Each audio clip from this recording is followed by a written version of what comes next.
right? So what we're getting them here. The other piece is really on the academic side, and it's what we do with them when we get here. And so one of the things that we've been working with the deans with, right, is in terms of how do you use this program to address your strategic needs and recruit to those programs of strategic emphasis. And so while all of this is going on the student affairs side, we're also doing work on our side to address those things too. And when I say it takes time, I don't mean we're moving slowly. No. What I'm saying is we move very quickly to allocate those dollars and then begin hiring. I mean, we're in the midst of doing that. I'm saying to get to that next really level where we've got 3,000 transfer students on campus, that's what I'm saying is that once we get this first phase in place quickly, then we can do the second mapping out and say, okay, how do we get to that next level, and how long does it take, and what additional resources are needed? We're still in the first phase, right? Taking that $800,000 and hiring those people right now. I mean, that's going on as we speak. So we approved that in March or so? No. You just approved it in August. A few weeks ago. In August? Yes. Okay. So when will these people be hired? The interviews are this week and next week. Okay. So theoretically they'll be hired by end of November or end of October. Yes. Okay. Thank you. Trustee Mills, any further questions? Hold on, Trustee Woody. We got Trustee Lawrence in the queue. So, Dr. Hudson, I want you to look at something called Cristo Rey. Do you know what that is? There are about 35 of them in this country. CRISTOREY. Okay. You go to school 4 days a week. You work the 5th day. You have a rigorous academic curriculum. 100% of the children start college. It's fully scholarship based. It pays for itself between that and opportunity scholarships. It's now in Tampa. It's coming to Miami next year. It's an extraordinary educational model, and these are folks who could well think of FAMU as a significant opportunity. Okay. Well worth you looking into. Okay. Thank you, Trustee Lawrence. Did you have any additional questions? No. Trustee Woody, did you have a question? Yes, I was trying to, I didn't hear the time frame. Do we have a time frame that this will take place in reference to Trustee Mills' question? Do we have a ballpark time frame? Time frame for hiring? Yes. Yes, Dr. Hudson. Our plan is to have them hired by the end of October. The transfer services. Trustee Woody, does that answer your question? Yes, thank you. Do you have any additional questions? No, that's good. Trustee Moore and then Trustee Morset.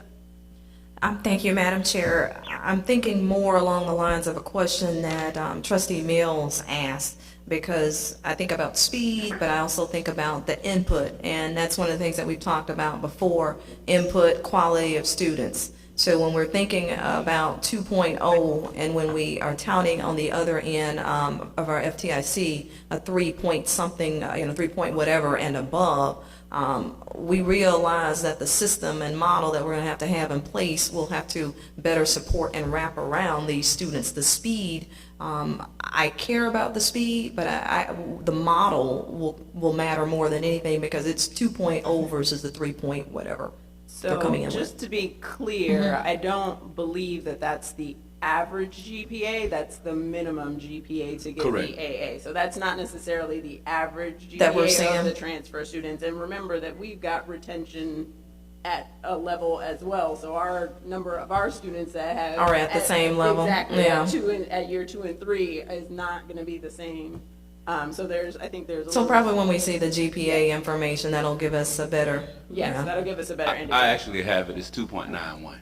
Okay. Is the average for who? The average for a transfer student. Okay. Okay. AA transfer. Okay.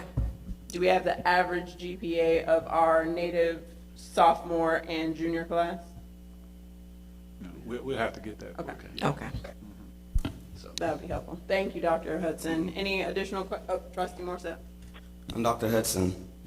One quick question. I see that we're increasing the number of transfer students. I think it's by over 20%. That's great. But what are we doing to ensure that their assimilation into FAMU and FAMU culture is a smooth transition and that they don't feel left out with anything?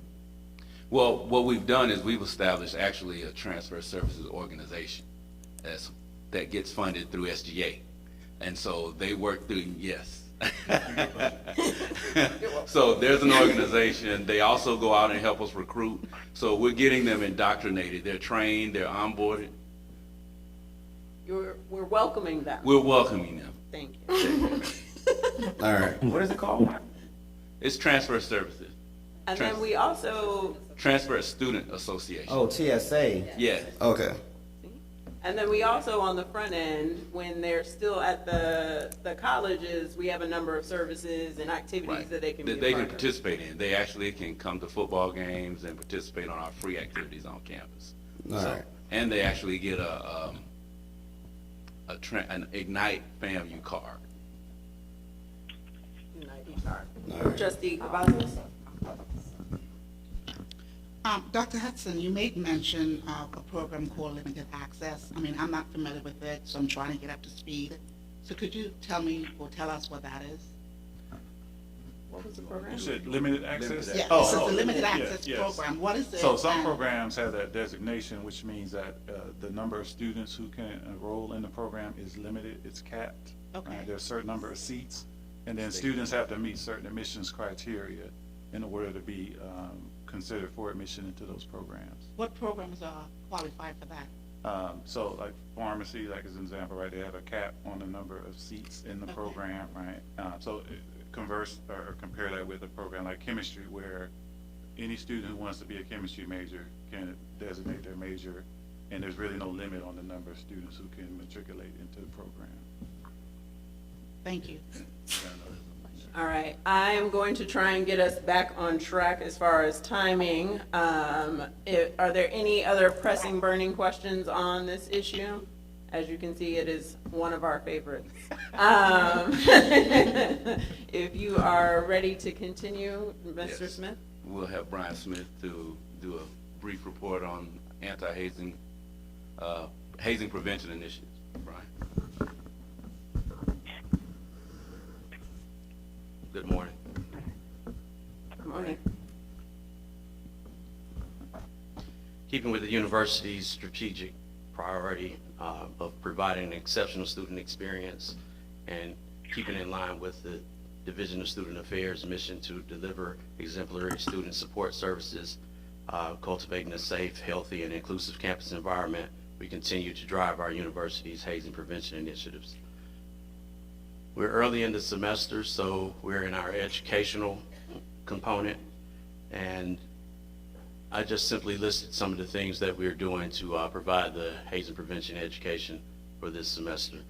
We had a Rattler Roundup last week that gives student organizations, advisors, and members and officers an opportunity to hear about fiscal obligations, risk management, and campus safety issues, and hazing prevention being a significant aspect of that campus safety plan.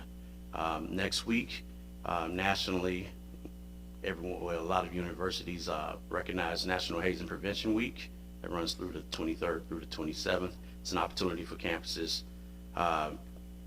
to raise awareness about the problem of hazing and educating others about hazing and to promote the prevention of hazing.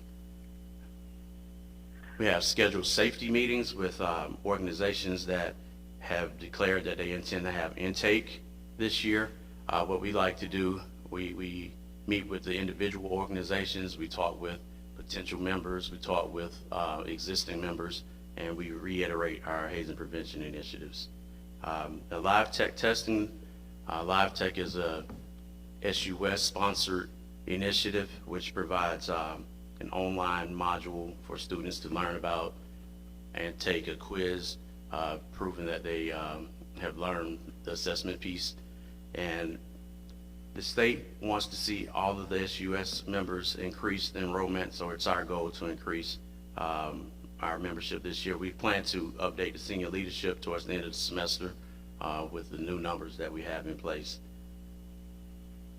We also intend to meet with the Office of Assessment to create an assessment tool that assists us in determining the effectiveness of our hazing prevention initiatives. It's been a good 6.5 years since we had our current initiatives in place, and we want to make sure that we're staying ahead of the curve, and we also want to evaluate how effective we've been in this time period and moving forward. I don't have any other things to bring to you at this time, or are there any questions concerning our hazing prevention initiatives? Any questions, trustees? Chair Lawson? Yeah, I have a question, just more of a comment, and thanking Brian for the work that he's doing, because, you know, this is one of those that we don't think about often until something happens. And I know Brian has done a lot of prevention work behind the scenes. So, Brian, thank you, but please stay in front of us being the board, to keep us aware of what you're doing and what your needs are, because this is one of those that I think that, you know, it sneaks up on us, right? When we have an incident or a situation, you come to the forefront, but I know there's a lot that you do pre that. So please stay in front of us, keep us aware, stay out in front of the initiatives. I know there are a number of things you do for new incoming freshmen. We talked about kids coming in from 2+2. They're going to be joining organizations, associations on campus, so we need to make sure that they go through those same training and orientation things that you do to make them aware of the potential pitfalls involved in hazing, because, you know, this is one of those things that can really hurt a university's image in a big way if we don't manage it correctly on the front end. So I'd ask you just to stay vigilant and, again, stay in front of us and keep us posted as well. All right. Thank you, Chair Lawson. Thank you. So now we have Dr. Eddington with the academic affairs update. All right. Good morning, Madam Chair and trustees. I have two separate updates. One is a general update on some of the student success initiatives that we've been working on in the Division of Academic Affairs. And I wanted to give you all a snapshot of that. And it's connected to the discussion we had at the board retreat. We presented that spending matrix, which illustrated how the allocation of the financial resources align with many of the strategic initiatives that we're putting in place.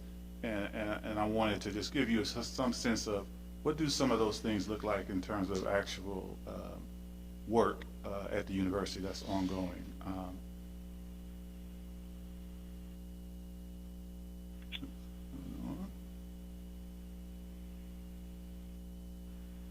Okay, so the first slide is really just a summary of the framework that we put in place. So over the last several months, as we really began to dig down and look at what we need to do to move the needle quickly on these student success outcomes, we came up with a general approach here. And I won't read it, but it really speaks to the plan of action that we put in place and use to guide our actions. And then from that work, we came up with some key lessons learned that we are using to guide our time and how we allocate resources. But the key message is we wanted to be efficient in terms of where we focus to have the biggest impact on those metrics and outcomes that we have identified as being priorities. And so a lot of the effort from what we learned is focusing on the first year, right? It's how we transition the students into the university and what we do with them during the first year to position them for success thereafter. And so that's where you see a lot of our focus in terms of the new or enhanced initiatives, and as well as working with our academic programs to get them to take ownership of the outcomes with respect to student success. And some examples of things that are being put in place as we speak is this new initiative is really establishing an Office of Freshman Studies. And so what I said earlier is what we learned is the freshman year is a true indicator of the success of a student with respect to graduating in 4 years. And so this initiative is going to really enhance those wraparound services, provided some data just to kind of emphasize what I'm saying. If you look on the left at the 4-year graduation rates, those students who graduate in 4 years, the first year GPA is a very good predictor of success. And so the thinking is if you can get more students to be above that 3.0 cut line in the first year, it better positions them for success. And then there's also another related issue with respect to the first year is undecided students. It's a relatively small population, but that population impacts those high-level outcomes. And so what we learn is the academic progress rate, that's the second year retention rate, for those students is lower, and then it pulls down that institutional APR. And then we also see a big difference between the GPAs of undecideds versus students who declare. And so this initiative is going to help address that issue. Another example is using data analytics, right? So we've talked a lot about it, and what we realized that in the Division of Academic Affairs, we needed a focused analytics team to complement the work in the Division of Strategic Planning. And this is our team that we put in place to really work more closely with the academic programs and do deep dives on a daily basis to identify data, really help structure our enrollment management efforts, and to provide recommendations based on data analysis at the program level. And so I'm very optimistic that this is going to play huge dividends in terms of our efforts. Also, academic coaches. So we've talked a lot about the investment in advisors, career counselors, and academic coaches. And so we have that program in place. There are 3 coaches currently on staff, and with the new resources that we receive, we're in the midst of adding an additional 7 coaches to the team. But the 3 we have are, as I've been told just the other day, they are busy around the clock meeting with students. And so again, we think this is going to complement the intrusive advisement, career counseling approaches, because it focuses on the skills that students need to be successful in their courses. Technology, we have adopted a new approach, Civitas, and it goes beyond just being an early alert system. It's going to facilitate what we're calling our case management approach to dealing with students. So you can think of it as a database that has all of the information that the different units that students interact with need. The advisors have information here, the faculty have access to information, the financial aid office has access, and all of those areas are going to use the information in this system to get a holistic, comprehensive view of the student when they interact with the student. And we call it a case management approach, which is a best practice for providing a wraparound assistance to students. And so that's being implemented as we speak. And then, sorry for the slides don't show all the information on the true slide, but we started a math boot camp. We piloted this summer because one of the major issues that we see from data analysis is students are coming into the university with math deficiencies. And particularly for students in STEM majors, where Calculus 1 is the preferred beginning math course, it really puts those students off track with respect to being able to complete a degree in 4 years. And so we wanted to ramp up our efforts to, in terms of remediation and helping the students to address the deficiencies before the fall semester starts. And so we piloted a program that had 2 pieces to it. One was getting the students to do self-remediation online for several weeks during the summer, and we allocated peer mentors to help with those students. And so the peer mentors were calling, encouraging the students to participate in the self-remediation for several weeks.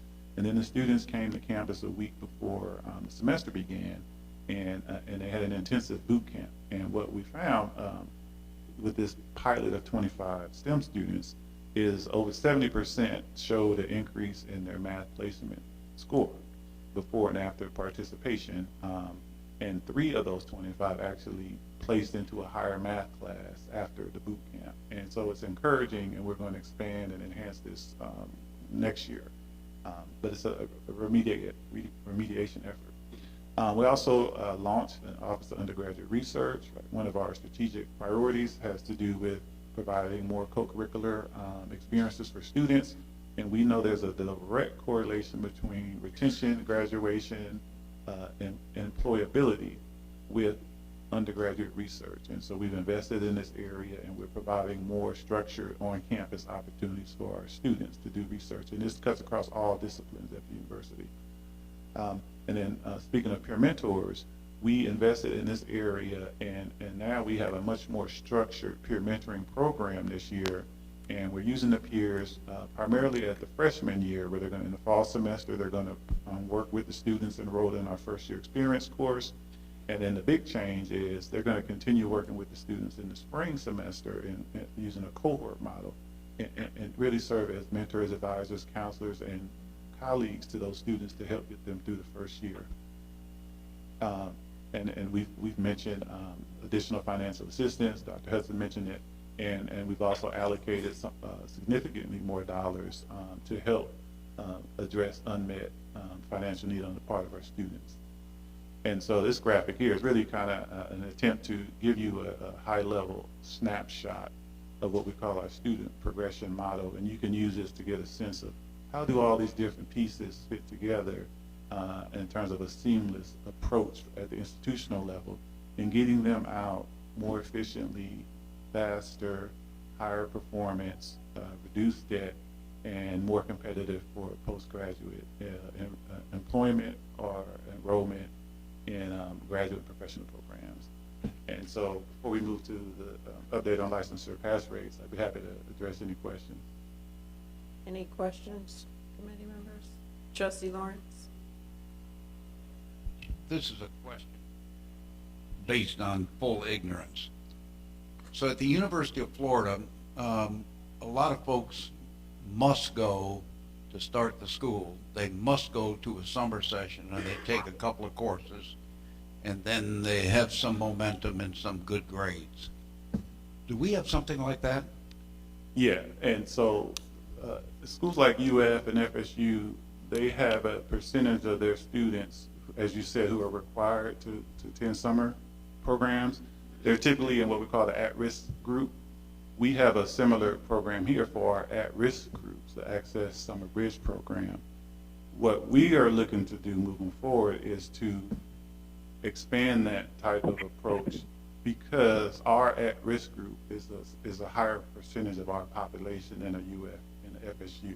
But that's certainly part of our plan. We are looking at how can we get more of those students in here before the fall semester starts. Strikes me as a really great opportunity. Yeah, yeah. I mean, and again, and that pilot was really related to that, right? It's saying you can't do the full remediation when they get here. So what are the different strategies that we can use? And it includes an online component too, but it's definitely part of our plan. Any additional questions? Yes, Dr. Eddington, Robert Woody, for the mediation, and that's the reason why we invested in those 17 coaches, advisors to assist the students. So the remediation is not addressed with the advisors. The coaches can assist with remediation. The coaches focus on the skills development. But the true remediation has to be done by other means because those staff help the students during the semester that they're enrolled in classes. The remediation is kind of separate from that. Is how do we accelerate their addressing deficiencies and completing course requirements instead of having to take courses in a sequential manner, meaning you start in a lower level math course, then you have to take the next math course. It'll take a whole year before you're even close to getting in Calculus 1. So those initiatives support it, but we're actually looking at other mechanisms to do the remediation. Chair. Okay. Thank you, Trustee Woody. Did that answer your question? Yes, it does. Thank you. No worries. Chair Lawson? Yeah. Yes, thank you, Chairman. A couple questions. One, comment, we have the addition of being able to utilize carry forward, and then we have the increased performance funding. Is there anything that you feel that we have not funded? I mean, I've read through the crosswalk and the initiatives and the ideas, but specifically one of the things that we talked about in Tampa was wanting to grow our 4-year graduation rate faster and sooner. So is there anything that we haven't invested in that you think we still should consider to hit some of the targets that we talked about in Tampa? Yeah, that's a great question. I think that there's one area that we could use additional resources. It is in scholarship dollars to attract high achieving students, as well as increasing our financial assistance for students. I would say the way I look at all of these initiatives is, very soon, I feel we will have the sufficient infrastructure, right? The 4-year infrastructure, that's how I look at it.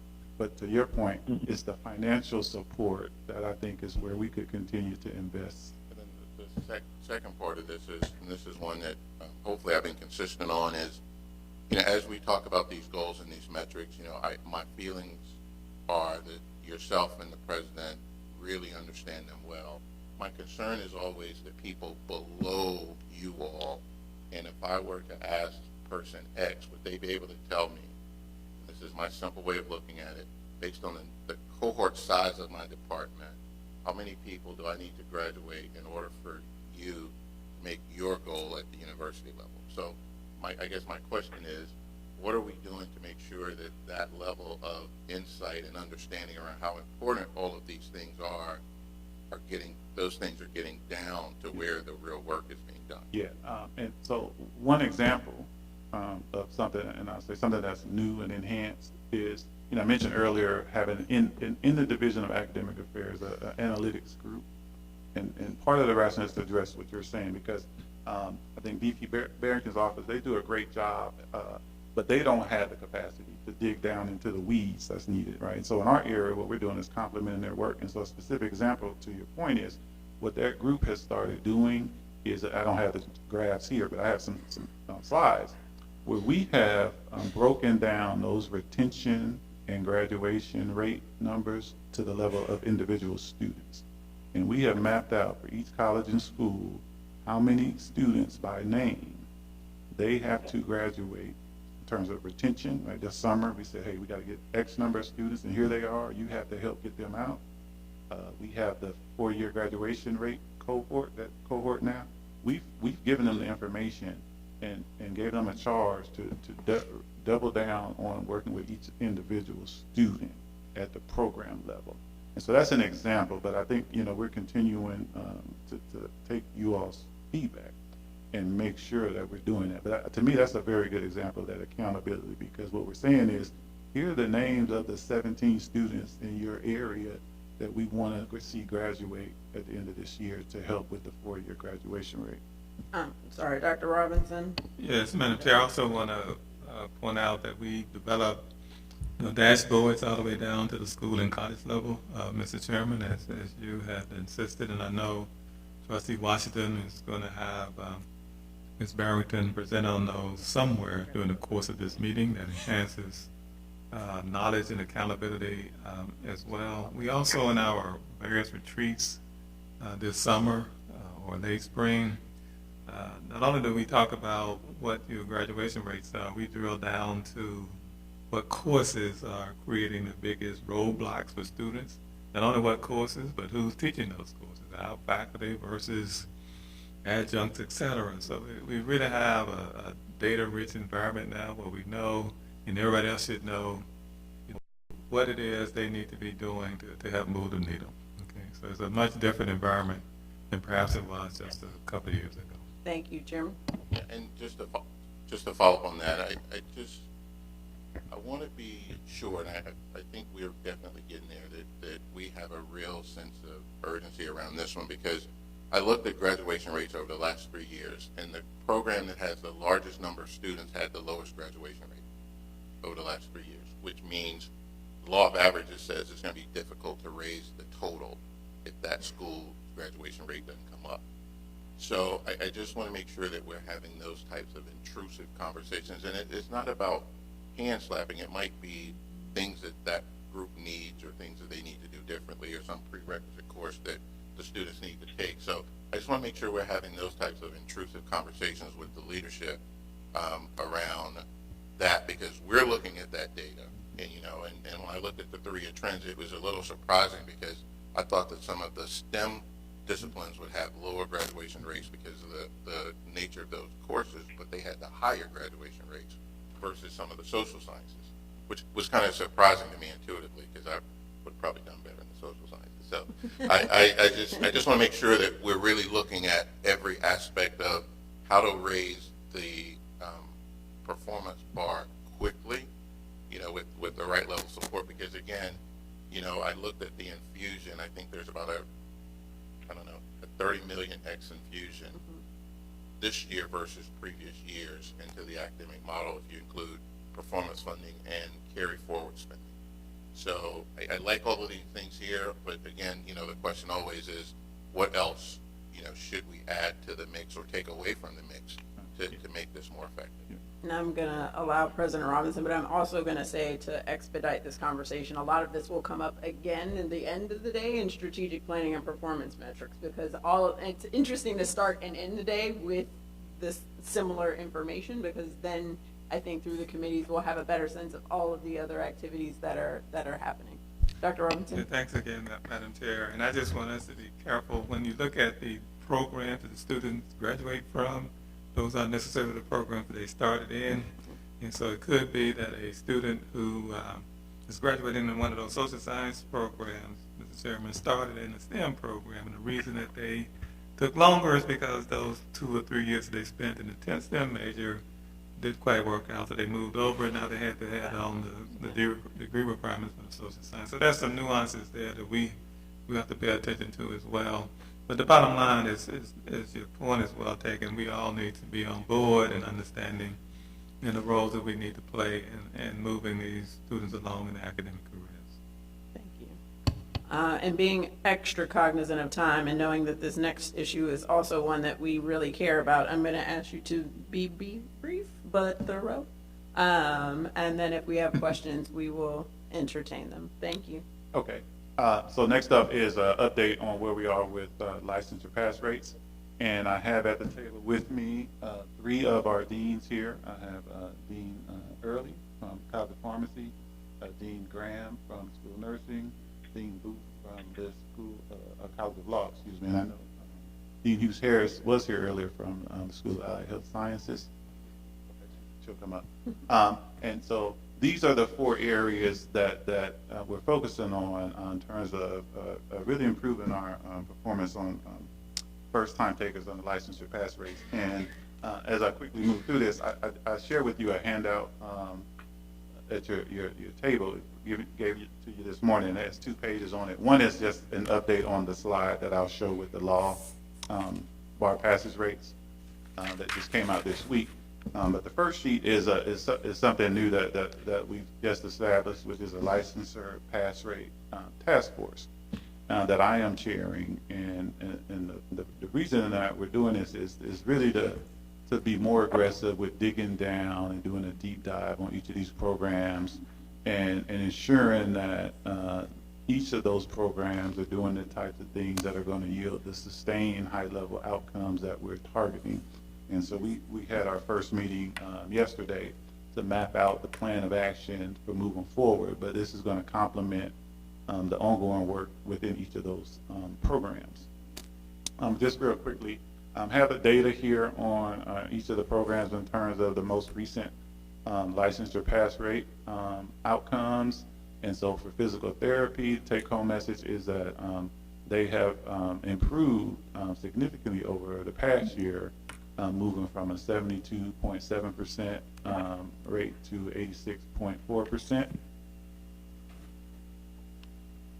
And then the next slide, which I'll skip through, but we identified with respect to curriculum, faculty, professional development, admissions criteria, and then leading indicators for each program, some key initiatives that are either in place as we speak or that are going to be implemented soon. And I see we have a continued issue here. Okay, so on the nursing, you can't see the slide with the data on the pass rates. And so nursing is an area that has dipped down in the past year. And so we went from last year 82% to so far this year for the first 2 quarters, we're at 68%. There's still 2 remaining quarters for the year. And again, this is one of the areas that we've been working with our recently appointed interim dean to map out aggressive strategies to move those needles more quickly. And so we've been putting that in place. And again, these other efforts that I just mentioned are going to complement that work. Is there not data on this one? It's not showing up. It's not. Yeah. It's on our, yeah. And then, and I can come back if you'd like. Yeah, technical difficulty. Pharmacy. So what we have for pharmacy thus far is data you've seen before for 2018, and they're at 75%. And so we'll know soon what the most recent outcomes are for there. But again, like the other program, with the new dean who was appointed last fall, they have been working to make several enhancements around curriculum, beefing up academic support. And the dean, I know from my meetings with him, has placed a strong emphasis on faculty pedagogy and quality of the teaching. And so he's putting in place a lot of initiatives to address that. And then law, lastly, the handout I gave you has the most recent numbers on it. And what we can see for law is that this year they are up to 57% from 47% in the last year. And we have our recently appointed interim dean Booth, who has really done a lot of work in these last few months, working with her team down at the school to provide more intensive and focused support for students who are gearing up to take the bar this July. And so I think that those efforts will continue to pay dividends moving forward. And so what I wanted and what Madam Chair wanted is that we have the deans here if you all want to direct any specific questions to them. But we are working very hard and together as a team to not just move the needle, but what we talk about is getting to that high level and staying there. Right? I'm tired of this up and down outcome behavior. We want sustained excellence. And as I told them, you know, we're going to do what we have to do to get there and stay there. Sure. Questions, Trustee Mills? So just a quick question on the law passage rate on some of the data. It looks like I saw the announcement the other day, right? And so you had the July people were at 60% for first time. The February folks were 50%, so a lot, or less than 50% actually. 10 out of the 22 or something like that, right? So one is there a big difference between the amount of time you have to sort of study, prepare between the February and July in terms of our support systems and support programs for the February cohort? And then two is just in terms of apples to apples, there's the first time pass rates and then there's the overall pass rate. So the people in February, the 60% who failed or so, did they take it again in July, and then what was their results at that point?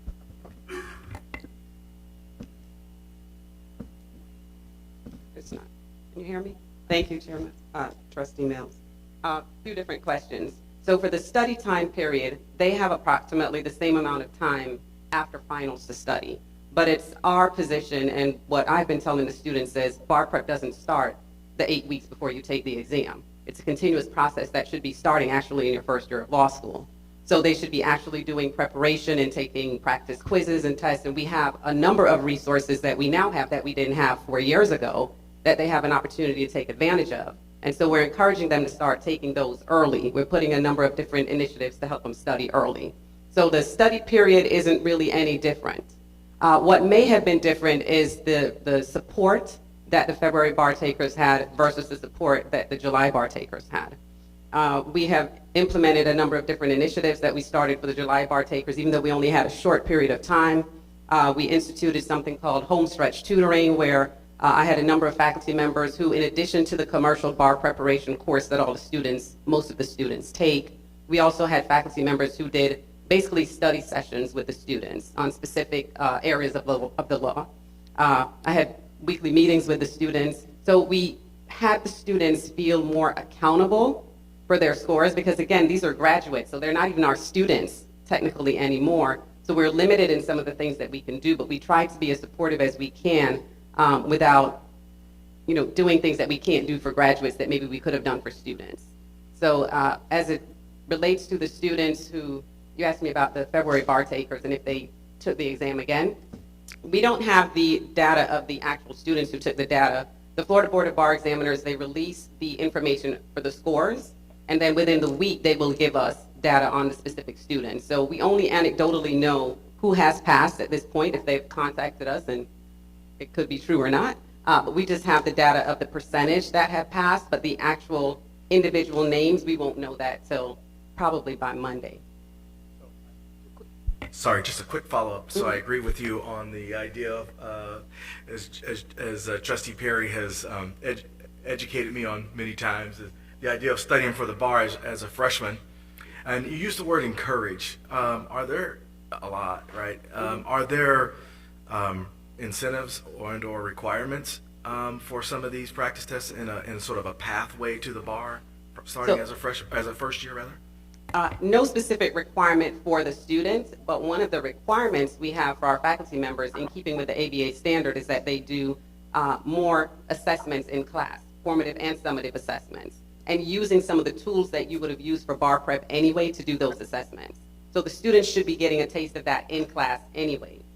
We have a fast start, we have a fancy name for the students who we are encouraging them to start using another one of our resources, the Kaplan Bar Prep resources early. We offered a scholarship for the students who started early and completed kind of this fast track studying in advance. So that happened in the end of the first semester of their third year. So that's one of the things that we have implemented as an incentive. Thank you. Trustee Perry, you had a quick question? Dean, I'd like to compliment you for something I've been preaching for quite some time, starting prep the first year. But I will also encourage you, if you have not already done this, is to look at FIU. I've been preaching that when I was on the bench to the dean. Beg, borrow, steal, whatever they're doing, they used to be at the bottom. And for the life of me, I cannot understand why we never would look at FIU. But again, I compliment you on the progress that you've made. Thank you. Thank you. Thank you, Trustee Perry. It's interesting that you said that. I just asked my assistant to try to schedule an appointment for me to meet with FIU's dean. I don't know how much information I'll get from them, but I'm certainly going to ask the questions. Thank you. Trustee, Chair Lawson. Oh, thank you. Good morning. Good morning. My question is an old one because we talked about it a couple of years ago, and I just want to get an update on it. There was a prep course that the previous dean had come before the board and asked for permission to put on the curriculum. We put it on the curriculum, and then I believe, and my history is a little soft here, that for some reason it had to come off the curriculum, and then there was a question of how do we properly pay for it. There was some stipulation that there was a challenge in paying for the course, and then the feedback was some of the students couldn't afford the course. So the quick question is that course still relevant? And two, is it on the curriculum now? If not, should it be? So you might be speaking of two different things. I'm not quite sure which one. We do have a multi-state bar law skills course and a Florida bar law skills course, which is still on the curriculum. You may be referring to the Barbary and Kaplan resources that we got from the commercial bar prep companies, which are quite expensive, but thankfully we are now able to pay for them through our funding, our P&G funding. So we have had those now for 3 years. So the first cohort of students who would have had them from their first year, because of course, when we got them, we were able to offer it to the students who were about to graduate in their last semester. The first cohort of students that would have had them from the first year will be the cohort of students that graduates next year.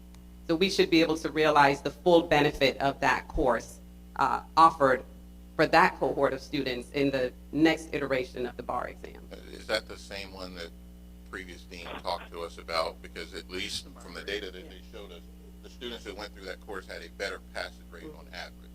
So that's the course that we're now. That is the course. And actually I have a meeting with the representative from that company to see if they can do some additional data for us to show what are clearer indications of bar passage, whether it's the income and credentials, first year GPA, So we're going to try to gather other evidence too, as the law school is talking about curricular reform. The curriculum committee has been charged to look at the first year curriculum. We're looking at incoming credentials.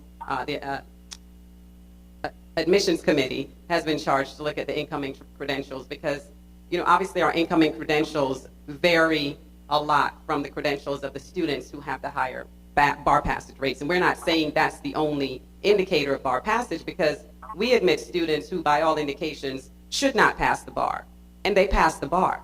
So there are things that we are able to do to assist the students to pass the bar, but we still have to look at, the quality of the students that we have coming in. And one of the concerns is the quality students who come in and the ones who we know have the clear indications of passing the bar. A lot of them transfer after the first year. University of Florida came in and swept the top of our class at the end of May. So these are students who we know will pass the bar, but they leave, and we don't have any funds to encourage them to stay. Trustee Perry, did you have another question? Trustee Cavazos. Yes. So I too very much would like to commend our interim dean, who has already raised the bar by demonstrating through our students that graduated in May and took the July bar. We've had a 10.5 increase in the bar result, and you ought to be commended with respect to that. And you said correctly that bar passage training starts from day one, first year. So my question is, have you looked into the academic success program as to determine what effective means, or how are they progressing and addressing that first year class coming in, and what are they doing to enhance and increase their skill set in order for them to be successful through school, the 3 years plus taking the bar? Thank you, Trustee Cavazos. Yes, and it's actually in 2 phases, because one is the academic success during law school. So the department and the instructors who teach those academic success courses, we've been going over the curriculum with them. The greater curricular overhaul may have an impact on how those classes are taught, when they're taught, how they're taught, whether they're for credit or not for credit. So that is part of the curriculum committee's charge. And then there is, on the other end, the bar passage, because the department is academic success and bar passage. So bar passage is a whole different type of preparation. It is a supportive preparation for the students who are getting ready to take the bar, so are about to be graduates and the ones who have recently matriculated through law school. And one of the things that I'm planning to do, and I've been talking to the provost about it, is, and we had the licensure pass rate task force yesterday, which also reinforced that we're going to get a consultant to come in and just evaluate that entire process of teaching the students the skills that they need to be successful on the bar exam. So hopefully we'll be able to get that done in the next few months and have some recommendations from an outside source also. Great, thank you. Thank you. Any additional questions? I would like to thank Dr. Provost Eddington, the staff, all of the deans, Dr. Hudson. As you see, our Academic and Student Affairs Task Force has a lot of stuff in it, and a couple really critical issues, including the passage rates. And I would like to thank Dr. Eddington for putting together this task force. And as you continue and meet, please feel free to bring back to us sort of what your challenges, what your opportunities are, because we do want to leverage, the data and all of the things that we've been doing in the other committees to really get down to the student level and how we can move us forward. I don't like to say move the needle, because we're not needles, we're students. But how we can really actually, promote student success. So thank you all, and if there being no further business, this committee is adjourned. Sorry, I'm over. Madam Chairman, this is Robert Wood again. I like what I'm hearing from the interim dean, but this question is maybe appropriate for the president or Dr. Eddington. When the current interim dean may be strongly considered, when we're going to have a permanent dean for the law school? Yes, Trustee Woody. Yes, so as you're aware, we had a search that did not result in the hiring of a candidate. And so we are in the midst of relaunching that search as we speak. I've been meeting with the consultant firm And I went down to the law school last week and met with the faculty to talk about the search. And so it's actually being restarted as we speak. Thank you. Okay. Thank you, Madam Chair. Thank you. We're done. We'll transition to audit and compliance. I think Trustee Reed is on the call.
There appears to be none. Great. If not, I'll entertain a motion to approve the Office of Compliance and Ethics Charter. So moved. Second. Great, thank you. The motion and seconded to approve the Office of Compliance and Ethics Charter. All those in favor? Aye. Aye. Opposed? Thank you. The fourth action item is consideration of the Audit and Compliance Committee Charter. The current charter document was approved by the BOT on June 10, 2015. It's included as Appendix A of the Board of Trustees Operating Procedures. The cost for our committee to periodically review and update the charter. You'll receive the version that shows the changes in your board materials beginning on page 17 of the PDF file. I'll now turn it back over to VP Malashevsky to present the Audit and Compliance Committee charter revisions. Thank you, Chair. This document addresses the roles and responsibilities of this committee. It covers the purpose of the committee, its responsibility for oversight, particularly with regard to risk management, the institution of financial controls, internal controls, the audit function, and the compliance function. It covers the authority of the committee, the organization and composition, the requirement that the committee meet at least 4 times per year, and it covers the duties and responsibilities to review and update the charter document, to maintain minutes, to provide for investigative efforts when required, and to follow up on prior audit findings. The document provides details about the committee's responsibilities related to audit, compliance, internal controls and risk assessment, ethics, and legal considerations. You have a strike-through version in your materials. I think the more significant change is really related to expanding on some of the compliance-related items. I don't know if Ms. Calhoun wanted to touch on any of those specifically, or see if we have questions. Well, they just simply reflect the separation of the functions, but substantively they remain the same.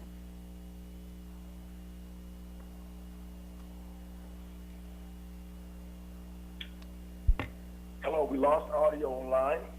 Yeah, no questions. It doesn't seem like there's any questions. Yes, that concludes our presentation of the charter document. If there are any questions. Thank you. If there are no questions, this action item is required approval by the board, so I'll entertain a motion. So moved. Thank you, Trustee. Oh, second. Strong motion. The second, Trustee Morissette. Second. The properly motion and second to approve the Audit and Compliance Committee charter. All those in favor say aye. Aye. Opposed? Thank you. The motion carries. And the fifth action item is consideration of the office is the Compliance and Ethics Annual Report and Program Plan. So you have a version in your information that shows the changes.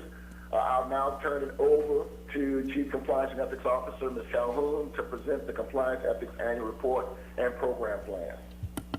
Good morning again. The annual report and program plan for the Office of Compliance and Ethics covers 2018 to 2019, which I was operating within the Division of Audit and Compliance. From information that I provided to you, we know that we have 3 lines of defense in mitigating risk and maintaining compliance. The first line is management, who owns and manages risk. The second line of defense, one of those functions, is compliance. And so I'll be talking about the ways in which we have worked to meet the program elements of an effective compliance and ethics program, and talk about what the work we still have to do. In 2018 and 2019, I focused on all elements required to build an effective compliance and ethics program. Some specific areas of note center on outreach, monitoring, and awareness. Through the establishment of the Compliance and the Enterprise Compliance Committee, compliance partners and I have been able to work closely together to establish a coordinated response to institutional compliance issues, from athletic summer camps, lab safety, to industrial hemp. I collaborated with compliance partners and senior leadership to tackle a number of issues. some of which you will see highlighted in our highlight section. The goals outlined in the program plan, so a progress chart is included in the annual plan as well as the red line version of the plan itself. We made good progress this year toward our goals. We provided compliance and ethics training in person at the supervisory boot camp, FAMU DRS, and management seminar. We partnered with the Florida Commission on Ethics to provide ethics training to the Board of Trustees. The SUS working group that I chair have completed the substantive information and case studies for ethics, common ethics training across the SUS, and are in the design phase of that training. And we're working with the Office of Organizational Development and Training at FAMU to finish. I also launched a mini module training series called Compliance Brief, which are trainings that are accessible by mobile and PC and are 5 minutes or less. We are now able to track analytics with those trainings to identify, who's taking it and what their results are.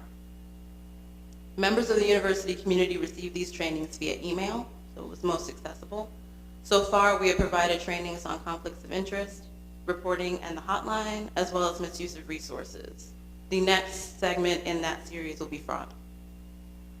Members of the university community have been really receptive to those trainings, so we're excited about that initiative. These trainings are also available on our SharePoint page. So more on the SharePoint through Microsoft 365. The SharePoint acts almost as an intranet for us. So you can access that SharePoint. You've all received invitations. You can access that SharePoint using your FAMU email. That SharePoint serves as a current kind of one-stop shop for compliance and ethics program information, events, resources, and trainings. I also published a fall and spring newsletter, which was available in print and online. The theme for last year's programs was Let's Talk.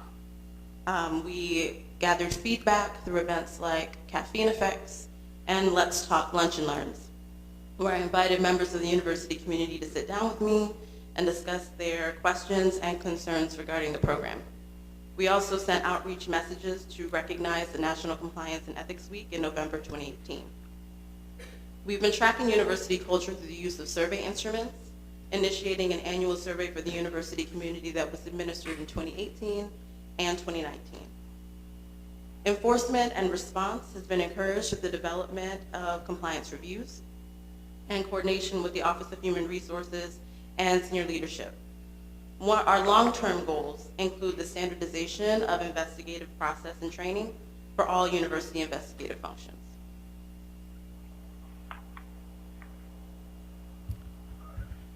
Monitoring is the cornerstone of the internal control structure to ensure that policies and risk mitigation processes are in place and actually working.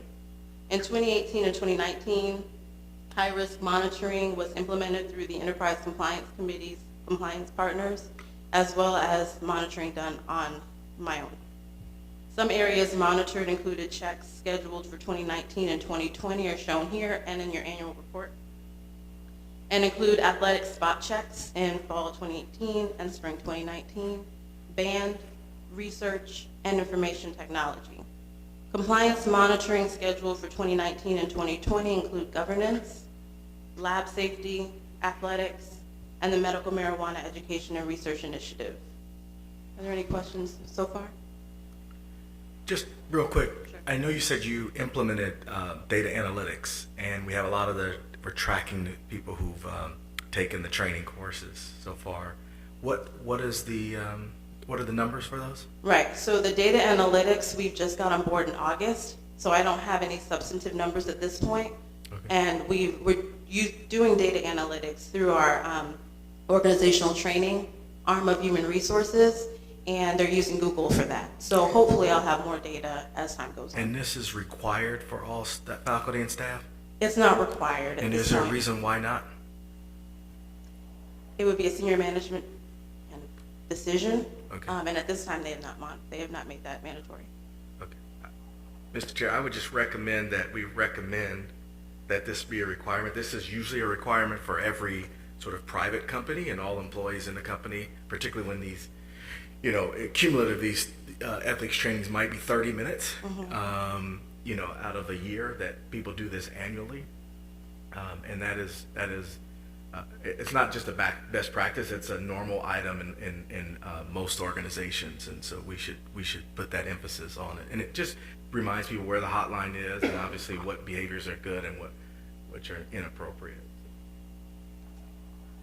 So at this time, I have also to kind of recognize the feedback from the board as well as members of the university community.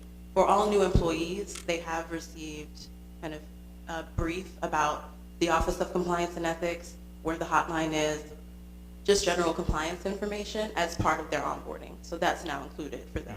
Yeah. That's one part. Thank you, Trustee Mills, for that comment. Ms. Scanlon, just reiterating, I think just as looking through the document, and I think especially as we focus on 2020, there should be some what I would characterize thou shalt, right? Some things shouldn't be optional, and especially in a normal operating rhythm, especially as it relates to things like compliance and ethics, which at the end of the day isn't optional, right? There has to be some things that we say are thou shalt do, and basic things like ethics and compliance training on an annualized basis where you have to get 100% participation becomes a mandatory requirement because you have to continue to keep this in front of the organization.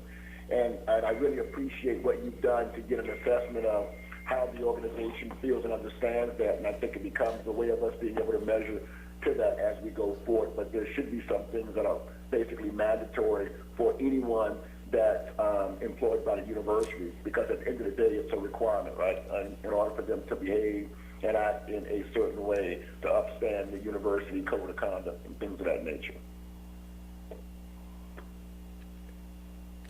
Thank you. Compliance partners throughout the university have worked very hard to promote and monitor compliance in their areas. So some highlights from the 2018-2019 year are shown here, and they include GDPR compliance and continued monitoring this year, a successful sidewalk repair program, and export control and outreach and engagement program. Additional highlights include a more than 90% attendance rate for sexual harassment prevention training, implementation of the industrial hemp pilot project process, and the incorporation of compliance language in the upcoming performance evaluation module in PeopleSoft.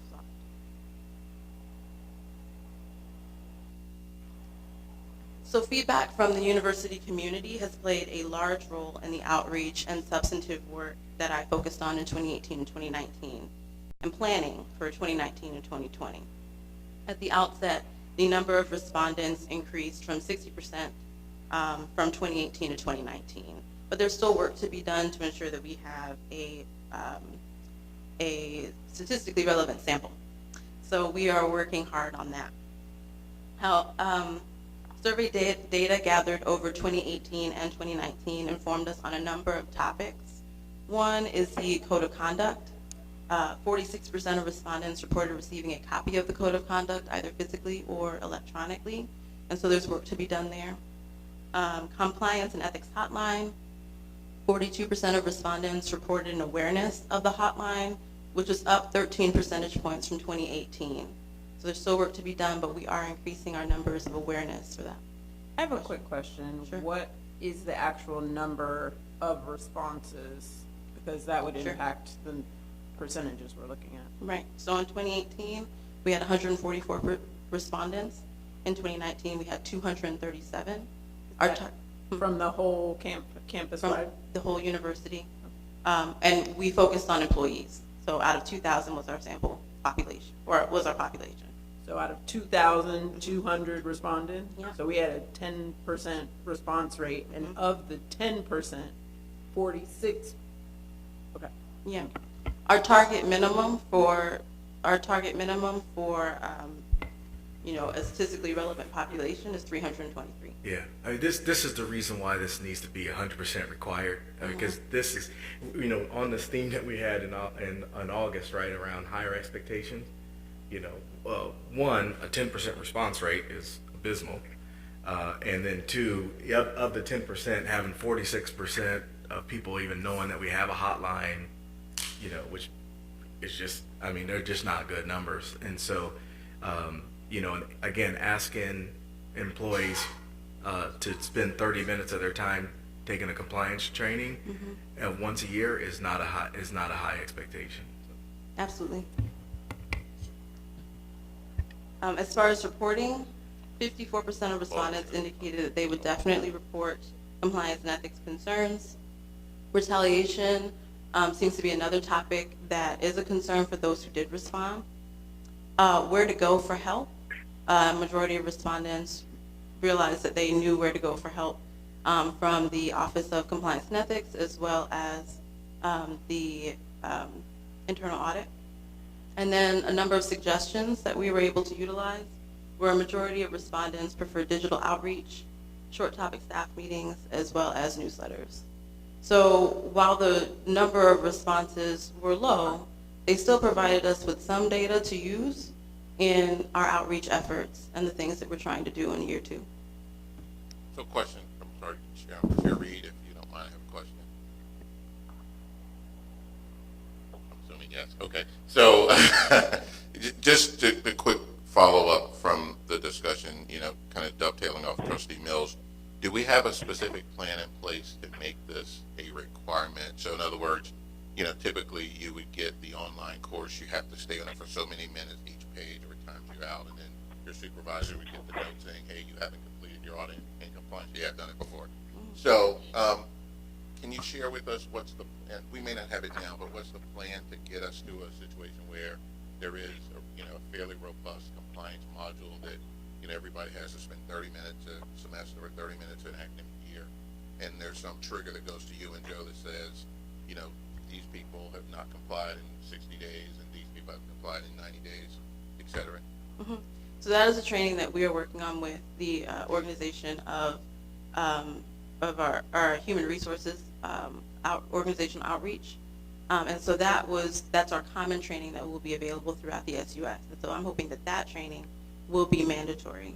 Another piece of that, so that's a longer training, which has case studies, and we can do analytics within that. But there's also the option of doing a series of smaller trainings that might be more helpful. And so we have those two options that we're looking at. And it really, I mean, both can be mandatory because one, the series will be taken throughout the year, and I think that provides a more kind of continuous, keeping it continuously in people's minds, as opposed to that one training that's 30 minutes, but you only take it once a year. But they're both, those two options are available, and those would be our kind of viable tracks. I would ask as a follow-up, Chairman Reed, maybe at the next meeting, you all could come with like a time certain of when it'll be done. Because there are a number of software companies out there that do it, and all you have to do is provide them the content. So, and it's I don't know the cost, but it's you know, like I just remember my days at Sharing Plow, you know, we're talking like 3,000 people that had to go through this every like quarter. So it's out there and available. So maybe, you know, next meeting you guys could come with it, you know, to say, here's what we're looking to purchase, here's the timeline, here's the cost, et cetera. So, because I think, you know, as we move forward, you know, everybody's said it around the table. It's one of those things we want to be sure that, you know, is well addressed, you know. It's just one of those things we don't want, you know, we don't want to have a problem with, you know, whether it be, you know, how we manage it, you know, knowledge on expense. I mean, you can change the subject matter, knowledge on expense reports, knowledge on sexual harassment, you know, whatever the topic can be, you can rotate it from time to time. So I would ask Chairman Reed that at the next meeting, maybe we come with a bit more of a robust plan around, you know, when will this get done and some structure around what it looks like. Sure, Trustee. Chairman Lawson, we can take that as an action item from this discussion. Okay, thank you, sir. Chair Reed? Yes. We all have these loud voices on there. So my question is pertaining to the survey that involved the Board of Trustees. It would be interesting and reflective also to have some knowledge of our own, or our awareness of the compliance pieces too. So do you have that data? I know we closed I it do. out, I think, September 6th or something like that. I do. There was only one response. Me? Yes. Yeah. So that's why you asked the question. No. I wanted to know everybody's feedback. I knew I responded, but. Okay. Well, you told on everybody else, I guess. Trustee Reed, if I might. That's President Robinson. Yeah, so we're going to work with Ms. Calhoun and Mr. Malachevsky to come up with a plan for this. I believe your next meeting, official meeting, is in November. I think we can get something in front of you by then. But I did have a question in terms of the response. Actually, with those people who got copies of the survey, did you send it out to all 2,000 employees, or did you just send it to a sample? Right. So the physical copies from my area would have been received during direct meetings with me. So either I had a direct meeting with that area, or I presented training to that area, in which I'd have copies of the code available. And then electronically, they received a copy of the code via FAMU info. But we haven't, or have we ever sent it out to all? Physical copies, no. Or electronic copies? Electronic copies, to all yes, employees? through FAMU info. Okay, thank you. No problem. Thank you, President Robinson. And Ms. Calhoun, Yes. anything else from your end? Yes, sir. So we're looking forward to 2019 and 2020. So feedback from today, from survey efforts and outreach, informed year 2. So we will continue to utilize the resources available to implement our program with a focus on education through increased collaboration, additional engagement opportunities, and expanded training, investigative work, and comprehensive monitoring. The program plan has been amended to reflect the establishment of the office, and minor changes have been made to the program goals in year 2 to reflect that reality and the range of approaches that I have adopted throughout this last year. So I will entertain any questions, any additional questions that you might have. Any other questions or comments? And just to highlight, there were 2 things there. One was essentially a current update on what's happening in the Office of Compliance and Ethics, and the second piece is really around the Compliance and Ethics Program update, which you have a copy of within your attached information. And it shows the specific changes that have been taken in support of wordsmithing the document to make sure it's appropriately aligned to how we're articulating the organization, but also between both VP Malachevsky and Ms. Calhoun, really truly separating audit and compliance as required by the Board of Governors, and ensuring that our documentation reflects that. And so if there are no questions or comments, I'll take a motion to accept the Compliance and Ethics Annual Report and Program Plan. So moved. Second. Is there a second? Yes, I second it, Trustee Perry. Thank you, Trustee Perry. It's been properly motioned in a second. All those in favor?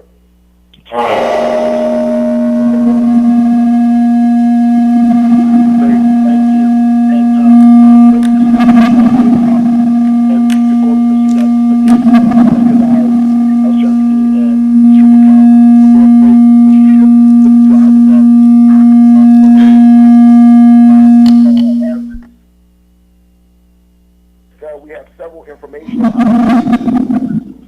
cover. One regarding the audit work plan, 2, the Division of Audit Annual Report, an audit follow-up status report, an update on external audits, an enterprise risk management framework discussion, and an internal controls framework, which are all things that we as a board talked about, where the team has done some significant work to start to articulate and outline what that could look like for our institution. So with that, I'll turn it back over to VP Malachevsky to walk us through these items. So Chair, I think Ms. Calhoun had an additional item to cover on the University Code of Conduct before moving into my informational items. Sure.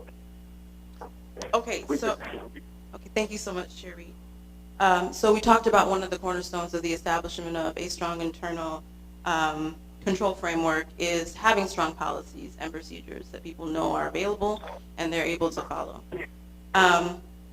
These strong policies and procedures help us deter misconduct and strengthen accountability. So with the current University Code of Conduct, I've made a number of revisions to build that policy up and add some additional areas. The additional areas that I proposed are the external communication on behalf of the university, contract authority, gifts and entertainment, record keeping, fraud, health and safety, sustainability, as well as the provision on retaliation, and there are other areas. These revisions serve two goals. They highlight existing policies and procedures surrounding these matters and provide a more comprehensive resource for members of the university community. I have received feedback from the Office of General Counsel and the Office of Human Resources. I will gather additional feedback before bringing that back to the board for your review and feedback in November. If the revisions are approved, we will roll out a training and communication module specific to the Code of Conduct through our partnership with Compliance Wave. And any questions on that?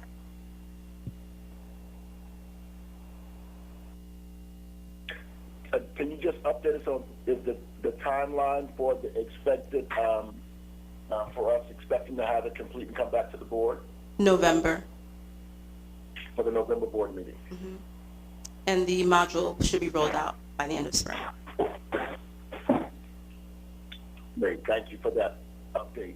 Any other questions or comments? Thank you. VP Malashevsky, you have the floor. Thank you, Chair. The first update item relates to our audit work plan. This committee approved the work plan prior to the beginning of this fiscal year, but we have had significant unplanned work related to the transfer of auxiliaries, the related investigation, and significant advisory services provided by my office in the area of athletics, enterprise risk management, and internal controls. So because we had some shift in priorities and some unplanned work, we wanted to bring before you consideration of our thoughts, at least, on updating our audit work plan, which is something we do in the normal course of business in audit. A plan is a plan. A plan can change, and that's okay. But we wanted to take this meeting to share with you some of our thoughts about how the plan might change and bring that plan back to you in December for consideration and vote to update the plan. So on this slide, we have a number of the topics included in the work plan that you approved. Items in blue are projects that are initiated and ongoing. Items with a strike through, in this case, decentralized cash collections and export controls, are items we're considering moving out to a subsequent fiscal year for audit purposes. With regard to decentralized cash collections, we've done a number of decentralized cash collection audits in recent years. They're generally low dollar areas, and we've had a few significant audit findings. So that's an area we felt we could push to another year. Export controls, I think this is an area that will have significant focus from our compliance function, and is an area we could likewise consider postponing to an out year. This next slide shows, there's a little more blue on this slide. Joe, excuse me, quick question for you, I'm sorry. Yes, sir. Previous slide, what exactly are export controls? Just so I know what we're deferring. These are the controls surrounding the use and of data and information for employees and students that might travel out of the country, to make sure that we abide by the requirements in law with regard to information. And I apologize. I thought we just had a big issue around decentralized cash collections maybe in the last 12 to 18 months or so. But you're saying they weren't significant findings? So we audited the Central Theater cash collections. I believe they collected on the order of $5,000. We found that those cash collections were handled appropriately. We did have recommendations for improvement. That's an audit that will be published here in the next few days, likely. We did an audit of the Great Harvest Festival from last year. Again, I think the dollar value was something less than $10,000. Collections were appropriate. There were some improvements they could make in their processes with handling customers and receipting cash. They actually received more cash than they receipted because they had a significant inflow of customers at a time when they couldn't handle that. So it wasn't. There were some improvements noted, but there wasn't any loss of cash that came to our attention, any improper conduct or behavior, and the procedures were generally strong. Likewise, we looked at athletics cash collections. We have recommendations for improving controls in those areas, like greater security over the cash room. While we didn't find an issue in the conduct of that work related to the cash, there were some things they could do to improve the controls around that. But those are the ones that I'm aware of. So this next slide has audit topics, likewise, that were approved for our work plan. Items in blue have been initiated and are underway. We did plan to do some work around faculty and staff leave. It's an area we were interested in looking at to ensure that staff and faculty are taking leave and accounting for that in our system as appropriate. And it's work we will undertake when we have time to do so, but it's, I think, of lesser impact than some of the other items we have underway and ongoing. And this is the final slide for our work plan. There were a few items that we did have this year, some whistleblower training. We brought in the Board of Governors to provide training to my office, the Office of General Counsel, Human Resources, Compliance, and others to make sure that everybody had a clear understanding and a shared and common understanding of our responsibilities related to the Florida Whistleblowers Act. As a follow-on to that, we'll be developing and formalizing our protocols for handling such matters across those organizational units. I'm not speaking up. Oh, that's much better when I get closer to the microphone. So those are the work plan items that we're considering at this point. Over the next few weeks, we'll be preparing an update to bring back to the next meeting for your consideration. So if you see anything here that gives you angst or concern, it's certainly an opportunity for us to have that discussion before we propose updates for your consideration. The only other thing, VP, is we've had a number of repeat issues, and that's pretty abnormal in terms of findings in a given area, et cetera. And I'm trying to figure out if there is a specific strategy to sort of take that to zero, right, or less than 1%, because repeat issues is not something that you would normally see, I think. So in my mind, across the state university system, we have pretty normally received repeat audit findings. But what constitutes a repeat audit finding in the mind of the Auditor General may be something different than what you're thinking about. So for instance, if they do an audit that includes sampling and testing of P-card transactions, they may have an audit finding related to that. It could be that we didn't have proper controls over the issuance of P-cards, and then the subsequent period they may have a finding that we misspent dollars with P-cards. That will be listed as a repeat audit finding, although they're in the same topic area, they're different issues. In my experience, we have been working to resolve the issues that have come before us but some of the items persist. There are some significant ones that this board is keenly aware of, one related to athletics cash deficit. One that we've had repeat audit findings on has been textbook affordability, and our office has engaged at a deeper level to look at the information that is being prepared and provided to the auditors to help provide some assistance to make sure we're responding, with the best data available to some of the questions that we get asked for audits, in an effort to make sure the university's putting their best foot forward in response to some of these items. So that's one way to address that. There have been some areas with DSOs where there have been repeat audit findings related to their financial systems and accounting. I think of the boosters. And that's an area where we'll continue to follow up and hopefully ensure those items are corrected going forward. We don't have a specific plan or strategy for that besides our normal audit follow-up processes, but I'm certainly open to ideas.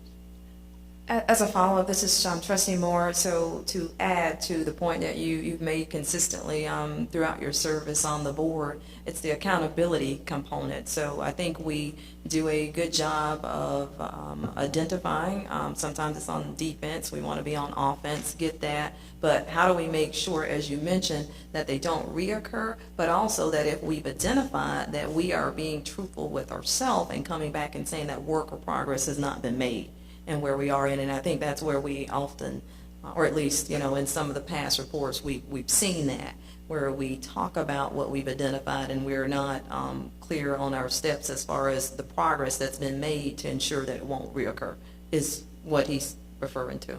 Yeah. Yes, and we do have a little later on in the presentation an update on audit findings and our audit follow-up work. So we'll get to talk about that in a little more detail in just a moment.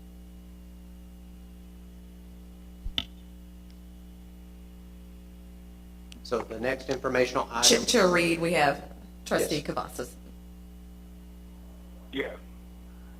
Question about accounting matters in with boosters. What does that mean, and what's going on with that area? I'm sorry, I didn't understand. Accounting matters with respect to boosters. So every year, our direct support organizations and related organizations receive independent financial audits by CPA firms. With the booster firm, and I'm happy to share those audit results with you, they've found issues with the way we account for funds within the boosters organization in the accounting system, and that issue has persisted over a couple of years now. The auditors are currently on site doing additional work, so we'll understand based on the work when it's concluded whether or not they've resolved those accounting matters. And I'm happy to share the report with you so you have detailed information about that. And is there any way that it can be monitored more closely? We could certainly, so typically for the financial audits conducted by CPAs, our office relies a lot upon the CPA's return visit because it's an annual audit. If it's a matter of greater significance, we can certainly monitor more routinely the activities to ensure that corrective actions are being taken in the interim period. Thank you. I can add a little more color to that as well. Call it, going off memory, maybe a year and a half ago, we had a major concern with how funds were being utilized within the boosters and the prior leadership.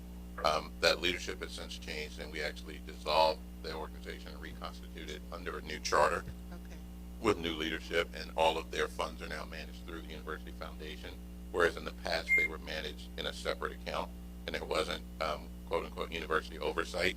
So I think what Joe's speaking to is the ongoing monitoring of that new process that's been put in place. With university oversight? Yes. Now? Okay, great, thank you. Did I correctly state that, Joe? Yes, I think that's all correct. And the nature of the issue was that the CPA firm had to do additional procedures on the available information in order to prepare financial statements. So the accounting for the information and the recording of it through the year didn't provide them what they needed to audit the financial statements. Additional work was required. Thank you. So the next update item is our annual report. We have it as an informational item. It is required by Board of Governors regulation that our audit function issue an annual report of the activities over the prior fiscal year. We published our report on September 6th of this year to the board members. We have a few highlights here, which I will move through quickly in the interest of time. We issued a number of audits. We worked on audit follow-up, and we did some consulting work over the past year. The area of audit follow-up, at the beginning of the year, we had 27 open audit findings, and during the year, management closed 16 of them.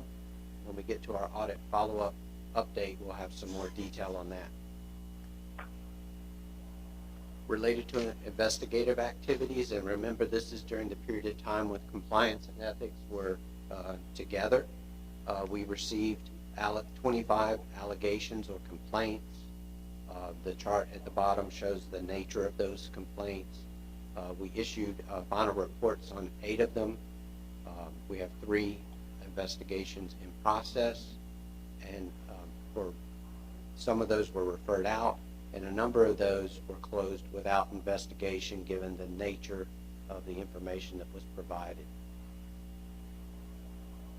Our office provided other activities. I previously mentioned the whistleblower training that we conducted in July, routine meetings collectively and individually with the senior leadership team members to make sure I, as a new employee at the university, am developing a robust understanding of university operations and issues of senior leaders, and following up on our cybersecurity audit, which will be a topic we'll again bring up tomorrow during the closed session, so we can provide you members a robust update, and also participation in the State University Audit Council.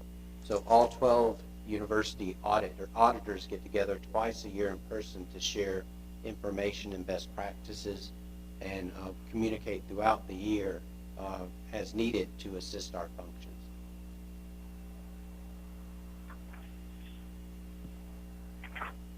So this next slide, we move into audit follow-up. We currently have 8 open findings that we're monitoring. 2 of those we have listed here as corrected. The second item related to NCAA Committee on Infractions. This goes back to 2015, not the current issue. The issue here related to our timely review and non-renewal of student financial aid. My auditors worked very closely with compliance, did some testing.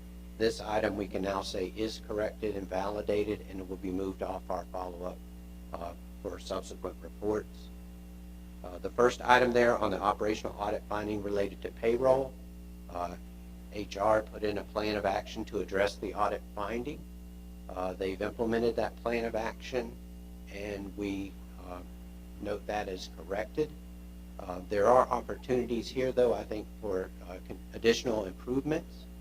It relies largely on a manual process of managers printing and reviewing and signing a report that we hope to work with IT and ensure that gets automated so it will A, be less error prone, and B, more efficient for those who use the system to meet that requirement. We have 6 items here listed as partially corrected. 2 of those relate to the Rattler boosters that we've just discussed. 1 relates to the timekeeping for student employees with the Student Government Association. I think there have been some improvements to the timekeeping efforts in that area. We're just going to do 1 more round of testing to make sure that we feel comfortable that that's being done consistently.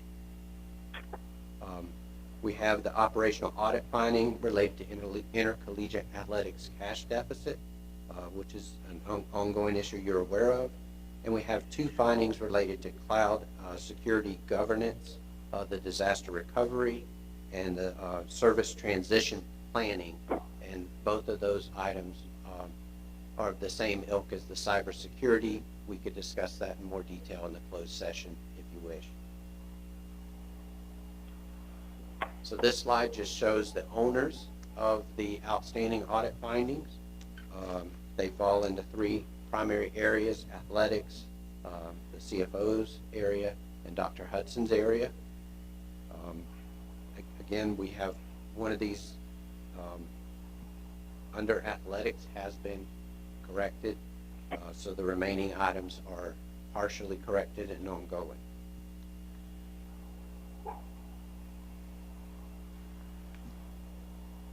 So this chart just shows some of the findings that we've closed out.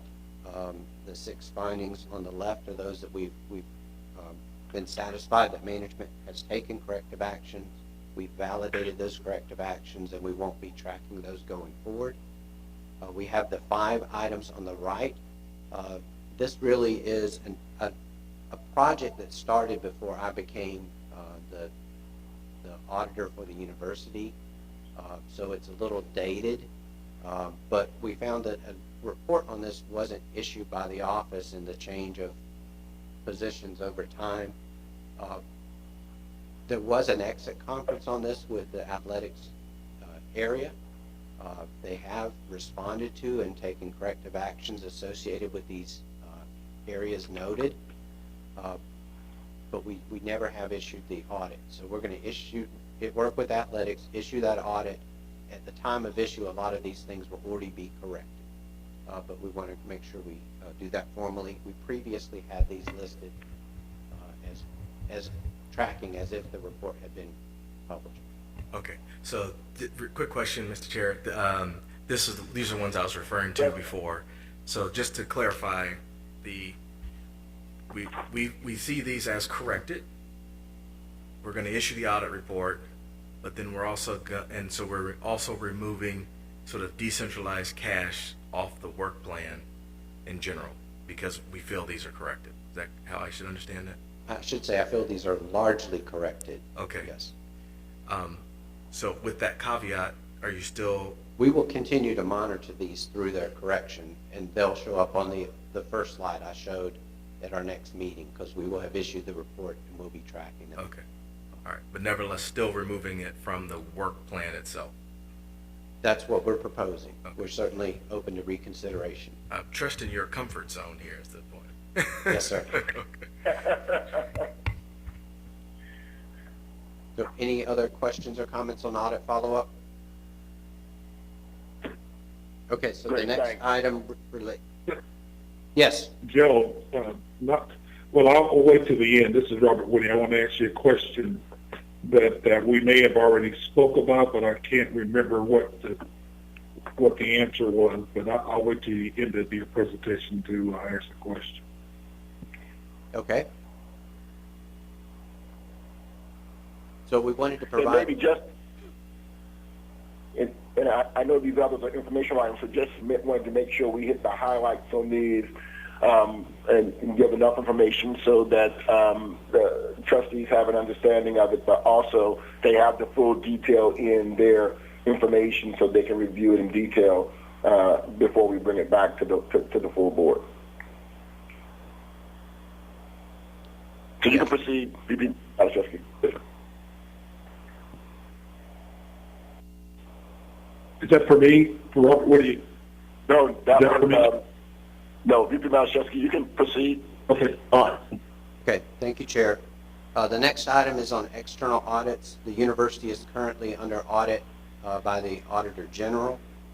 They are undertaking their annual financial audit of the university, audit of our Bright Futures Scholarship Program, which is part of a statewide audit. Both of those audit reports are expected to be published in March of next year. Work is progressing nicely.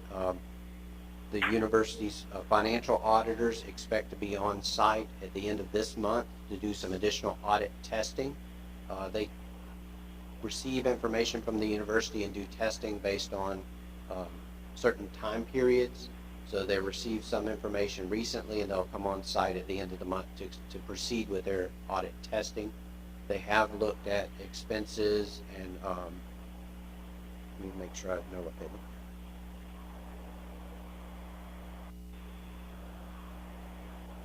So,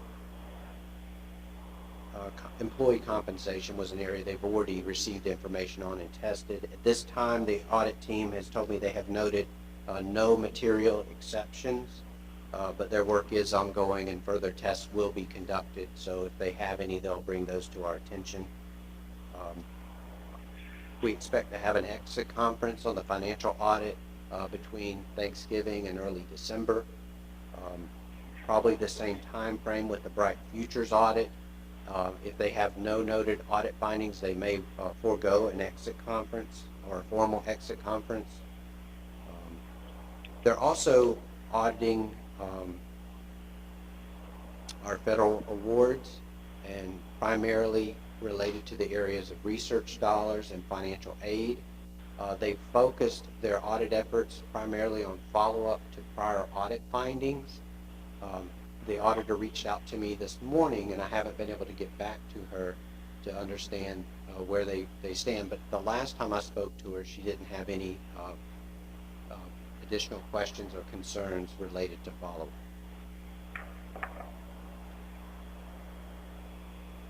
The other item to be aware of is all SUS universities are undergoing an internal controls review at the behest of the Board of Governors.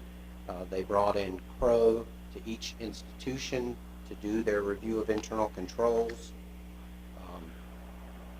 Their work is currently in their internal quality assurance process, meaning that it's largely completed on campus.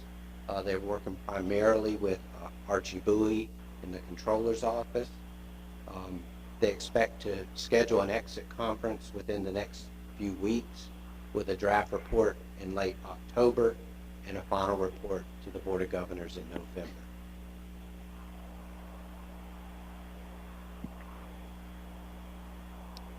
The next area for information update is enterprise risk management. This slide is a reminder that we issued our report on enterprise risk management in May of this year. It covers what we found and opportunities we noted for improvement. Since that time, we've met with President Robinson and VP Barrington to discuss the further consideration of our recommendations made in our report. They have agreed that Ms. Barrington will serve as the senior executive sponsor for the Enterprise Risk Management Program for the university and are seeking to establish a position of Chief Risk Officer. And this item we had included in the report a timeline for a phased-in approach for enterprise risk management. But we wanted to try to recommend an accelerated timeline, and this again will be reviewed when they bring on a chief risk officer, because depending on who you bring on, their skill sets and abilities, they may want to make some adjustments to this. But we wanted to move up the hiring of the chief risk officer and the process where we do the first assessment of risks and start putting into place plans to address the risks that are either high likelihood or high impact risks to the university. We want to make sure those are managed within the risk appetite of the board. Another key deliverable of the Enterprise Risk Management Program will actually come from the board, a communication to the university of your risk tolerance or risk appetite. And I will be working with President Robinson and Ms. Barrington, VP Barrington, to propose a risk tolerance statement for the Board of Trustees based largely on the University of Alberta's risk tolerance statement, which I think they do a really nice job with. Trustee Reed, I have a quick question. Yes, Chair Lawson. And more for Joe, combination of Joe and the president. I'm just thinking with the addition of Ms. Calhoun's role, and then with Joe being, a new resource, do we really feel that there's a need for a third person, which would be the chief risk officer?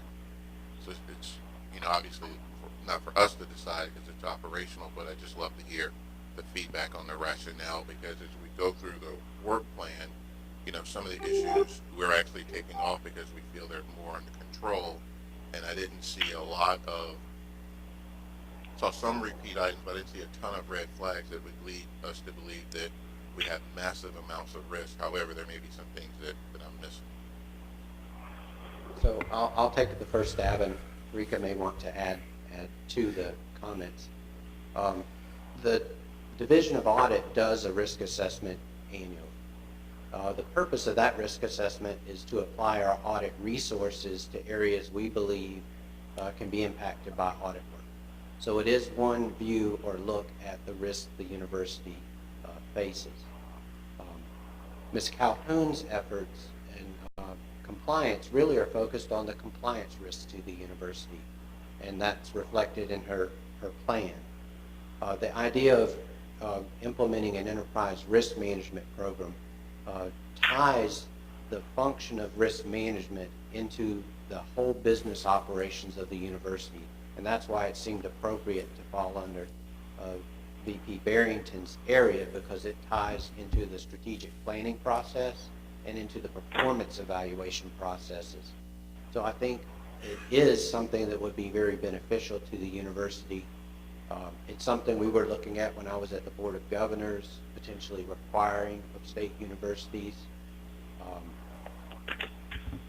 So, if I may add, Mr. Chair and Mr. Chair, I would concur with VP Malachowski in the sense that I think you'll be surprised at what kinds of risk we start get visibility to once you have a person like this in place. And not only from a technology perspective, business operations perspective, social engineering perspective, et cetera, but a chief risk officer is actually, again, required for most SEC organizations, public companies, and you'll find that most universities now have chief risk officers given the amount of exposure and the opportunity for significant financial impact to the organization with this kind of position. Now, the one place I would disagree with you is that most chief risk officers report to CFOs from that perspective. So I'm not sort of high on the idea of having them report to a strategy person, because the CFO generally has the ability to pull strings to make things happen quicker. But the concept of the role itself is a critical one in a lot of institutions around the country. Thank you for that. My only ask, Thank you, Trustee Mills. the team takes a look at true need, best place where to reside, et cetera. I'm just looking at, we added, which was Board of Governors requirement, the second role in the audit function, and now we're adding a third. So, look at the need. I hate overhead too, but with a passion. But this isn't a big one. Chair Reed, I would concur with that. The only question that I had, or just observation, was relative to placement in the org structure. Yeah. And just in terms of where it's placed. And so I think that is something that this committee, along with the staff and president, can have further discussion on. I think that there's rationale. It could be had, and it could be housed in several different areas. I've also seen this role under the general counsel as an example. So I think that's clear. And maybe just going back to the chair's point, just around this role vis-a-vis, for example, compliance and audit, it is substantively different, but it is interconnected in terms of how the whole nucleus of how we want to potentially manage the university at a much higher level as relates to overall risk management, that then leads to compliance, but then ultimately making sure that from a controls perspective that we have that in place, which is really what the audit function is really helping to drive and confirm for us. So we'll go back and take a look at it in terms of how it's positioned here. This is kind of a draft layout, and we can come back to the organization with further recommendations.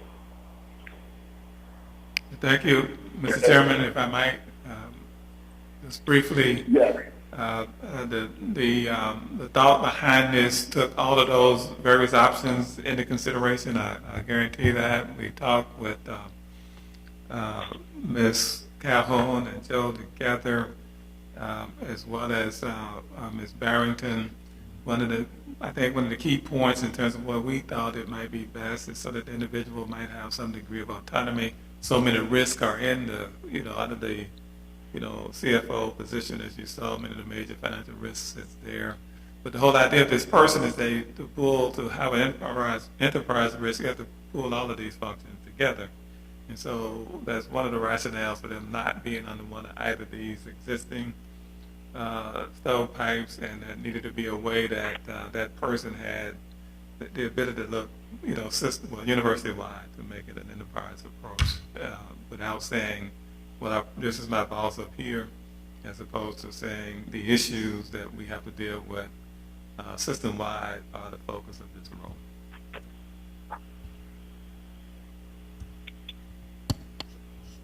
So you all are going to you'll make an internal decision and just inform us. Obviously, we can't be involved in the structural piece of it, but you'll let us know where it says rationale as an informational item.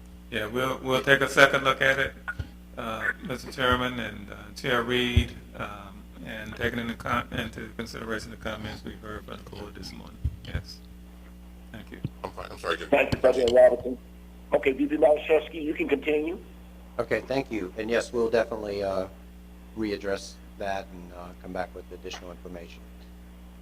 The last update item I have relates to internal control framework. This really stemmed from feedback that this board provided to President Robinson as part of his evaluation. I think there was strong support and positive feedback for the president, but we view that within the university as not just feedback for the president, but for the whole senior leadership team. And there were some constructive items of feedback provided by board members in areas of creating and ensuring a culture of accountability and ensuring strong financial management and operational control. So following the retreat, the president asked that I present to the senior leadership team meeting on internal control. And we did that on August 20th. I did come to that meeting prepared with a draft Board of Trustees policy and a draft university policy on internal controls, but also on enterprise risk management, to tie those two together. I think the presentation was well received. The direction was to solicit and receive feedback from the senior leadership team to update the policies that we brought forward for consideration. The result of that work is included in your board materials for review. We have this as an informational item because we want to solicit any information and feedback from board members, but I think there's still an opportunity to receive feedback from the senior leadership team members as well.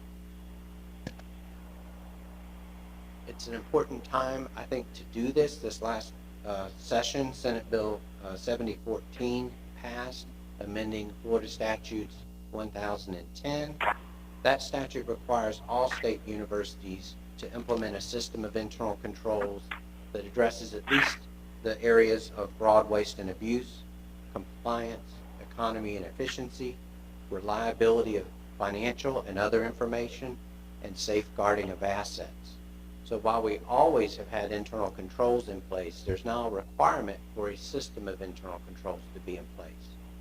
So outside of that requirement, I think has already been alluded to, publicly traded companies have responsibility for maintaining a system of internal controls under the Sarbanes-Oxley reporting requirements. Management has to recognize that they own the internal control structure, evaluate the effectiveness of it, and report out annually to their board.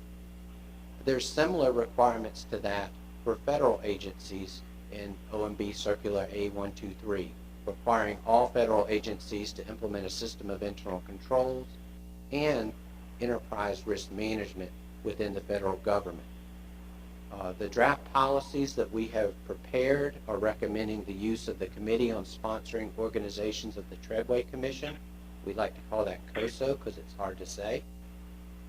They have been thought leaders on topics of fraud, internal control, and risk management since the mid-'80s. And they're world recognized organizations. So we talk about the sponsoring organizations. That's the Institute of Internal Auditors. That's the International Management Accountants and other highly regarded professional audit and accounting associations that make up this group. So that's the frameworks that we're recommending that the board require the university to adopt.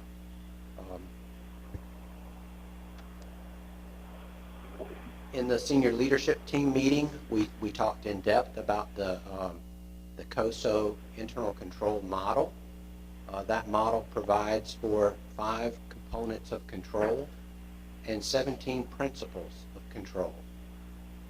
The framework breaks those 17 principles down into focus areas, and I wanted to give you a sense of what that framework looks like with the next slide. So this slide shows the first component, establishing a control environment, and the first principle, that the organization demonstrate a commitment to integrity and ethical values. So within the framework, the points of focus in this regard are setting a proper tone at the top, establishing standards of conduct, evaluating adherence to that standard of conduct, and addressing any deviations to those standards in a timely manner. So the framework builds out like this. It doesn't provide for us specific controls to implement, but it provides a framework for us to build upon and evaluate the controls that we have in place. So I think you'll recognize that Rika's previous discussion on the Code of Ethics is really responsive to this first control component and principle. So what we would be doing is making sure we walk through all 17 principles of control and making sure we're doing effectively all those things that we should be to have a strong internal control environment at the university.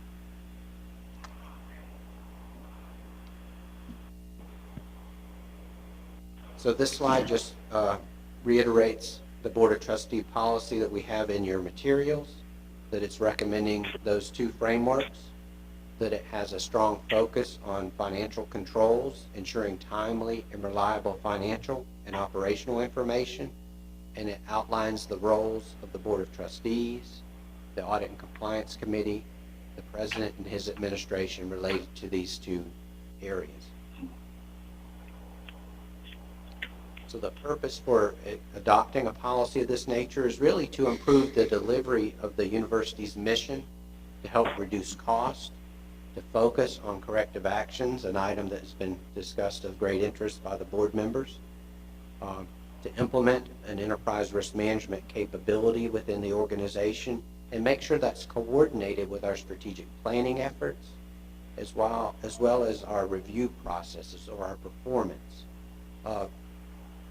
In 2004, when COSO came out with their first iteration of enterprise risk management, they really viewed it as a bolt-on activity. You could put that office anywhere within your organization, and they just kind of did their thing.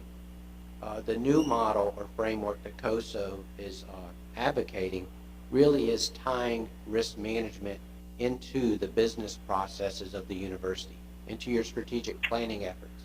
So you're not just focusing on risks that are downside risks, because when you set strategy, you're looking at opportunities for improving performance, but there are risks you take in doing that as well. So it's making sure you consider risks in all aspects of the business operation. The policy would call for an annual, the Board of Trustees to receive an assurance statement from the university on the establishment and functioning of our system of internal controls. I would see that as something that the president would provide, but based on significant work effort from other offices, including mine. The university policy mirrors the Board of Trustees policy in adopting the 2 frameworks. It defines the roles and responsibilities at a much more detailed level, including the offices I have listed here. And it has that annual reporting process built into, into the policy, that there's an annual reporting of our risk profile, the alignment of that with our strategies and our performance, assurance statement from the president on the existence of internal controls, the evaluation of them, and areas of improvement. So it just provides a framework for us to look at things we're already looking at, but in a structured manner. Are there any questions or comments or concerns about the policies we're bringing forward for consideration?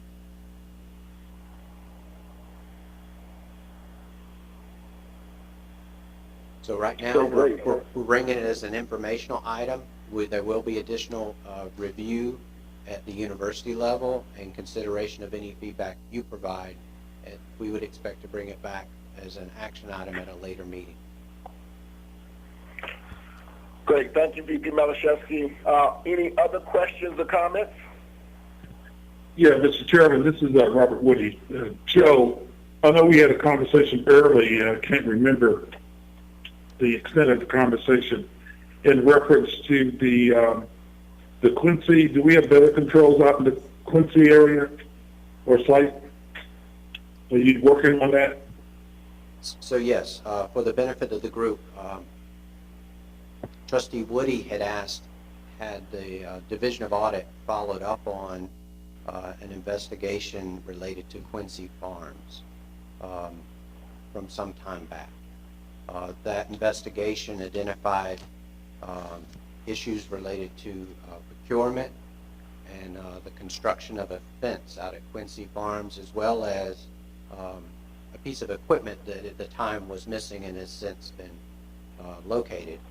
And this highlighted for us that in our investigative reports, we often make recommendations, and the Board of Governors regulation that was passed a few years back requires follow-up on those investigative recommendations, just like we do follow-up on audit recommendations.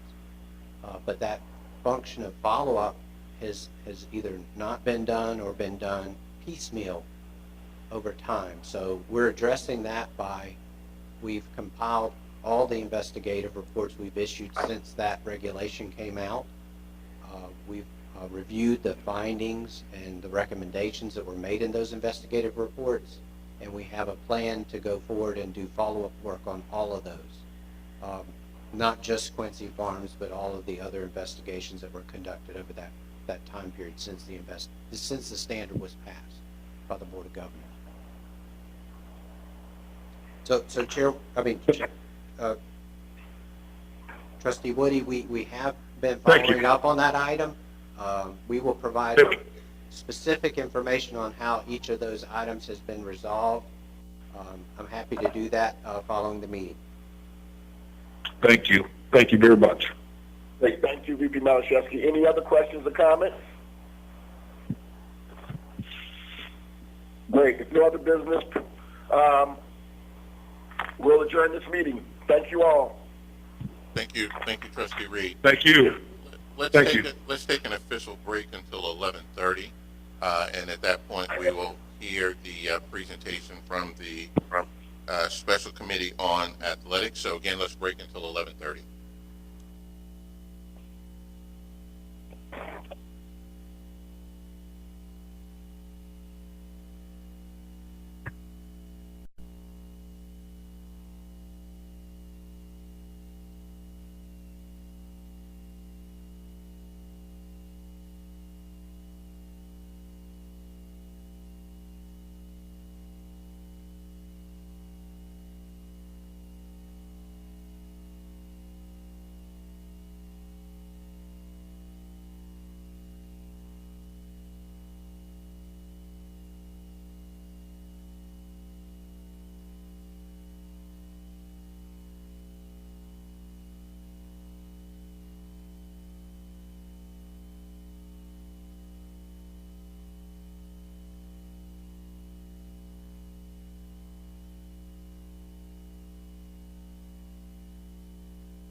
So make sure you're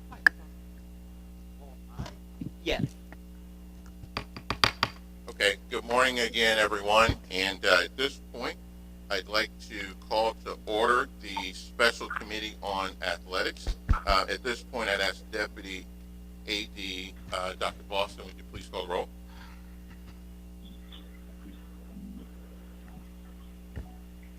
Chair Lawson, Here. Chair Dortch, Here. Chair Lawrence, and Chair Cavazos. I'm sorry, Trustee Cavazos. Welcome.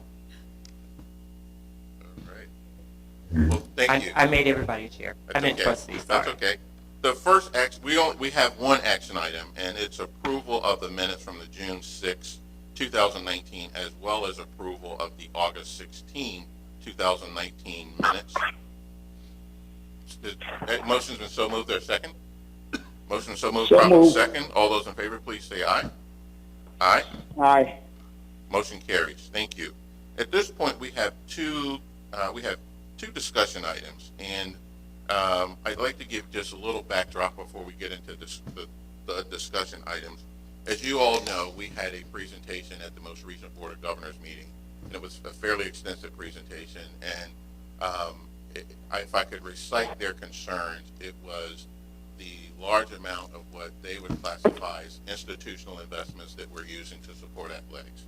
So we heard that message loud and clear, and we tried our best to sharpen the pencil on some additional revisions to both the expense line and the revenue line. And my goal at that meeting was to try and be as realistic as we could be with where we think realistically our expenses are going to come in, and where we think realistically, based on a 3-year revenue generation trend, our revenues are going to come in. Now, that was our thinking at that time. Just like with anything, this process continues to move and evolve, so we have a couple newer things to share with you all today. But I'd ask you guys to take a hard look at the data that we share, challenge our thought process, and at the end of the day, hopefully we leave aligned on that thought process as we move forward, because at the end of the day, you know, I'm the chair of this committee and as well as the chair of the board, and I feel personal ownership around this one because we've spent so much time, energy, and effort working on trying to get this right. And we had some good momentum that I feel like we've, how do I say it politically correct, lost with the Board of Governors, that I think we need to work hard to regain. So with that, I'm going to ask Mr. Swagger to give us an update. And I think it's always important to start off with where we last ended, so that you kind of know, okay, the last time we got together, even if I took no notes, I know the revenue projection was X, the expense projection was Y. So let's start there and then move forward. So Mr. Swigert, if you would, please. Thank you, Mr. Chairman. My name's Richard Swigert. I'm the interim Vice President of Finance and Administration, and probably, well, for sure, the person who is responsible for making the numbers change. Hopefully through this presentation, you'll stay with me and I can explain why you're seeing a bit different numbers and then what our plan is. I do want to, from the outset, at least let you know that working closely with Dr. Robinson, there's a very strong desire to cure this issue now. Sometimes I feel like I'm on an island when I say that, but as I talk to everybody individually, I think it's campus-wide, and I know it's with you, the board members. So let me go ahead and proceed, and you will see some numbers change. I'll try and walk you through why I'm recommending that they change, and then we can talk about solutions. So in mid-August, the Board of Trustees set a budget. Can you hear me? Is yes. this okay? Set a $10.2 million budget. Late August, the budget was, sorry. You want to do that? Thanks. Late August, the budget was booked into the accounting system. Almost immediately, it showed spending trends heading towards 10.8 million, which I'll be frank with you, I've been told several times is really what athletics has been spending in the past, so it wasn't surprising to me. I informed the president, and he called for immediate expense controls. So this was playing out the end of August and here into September. I also suggested to the president that we revise our revenue side of the equation. You all had set 8.9 million. You all had said 8.9 million. What I'm seeing through a 3-year trend within the accounting system averages out to about 8.4 million. So going on to the next page, I suggested to the president that we remain conservative in our estimates on revenue. If there's additional revenue, that's great. It'll ease the burden.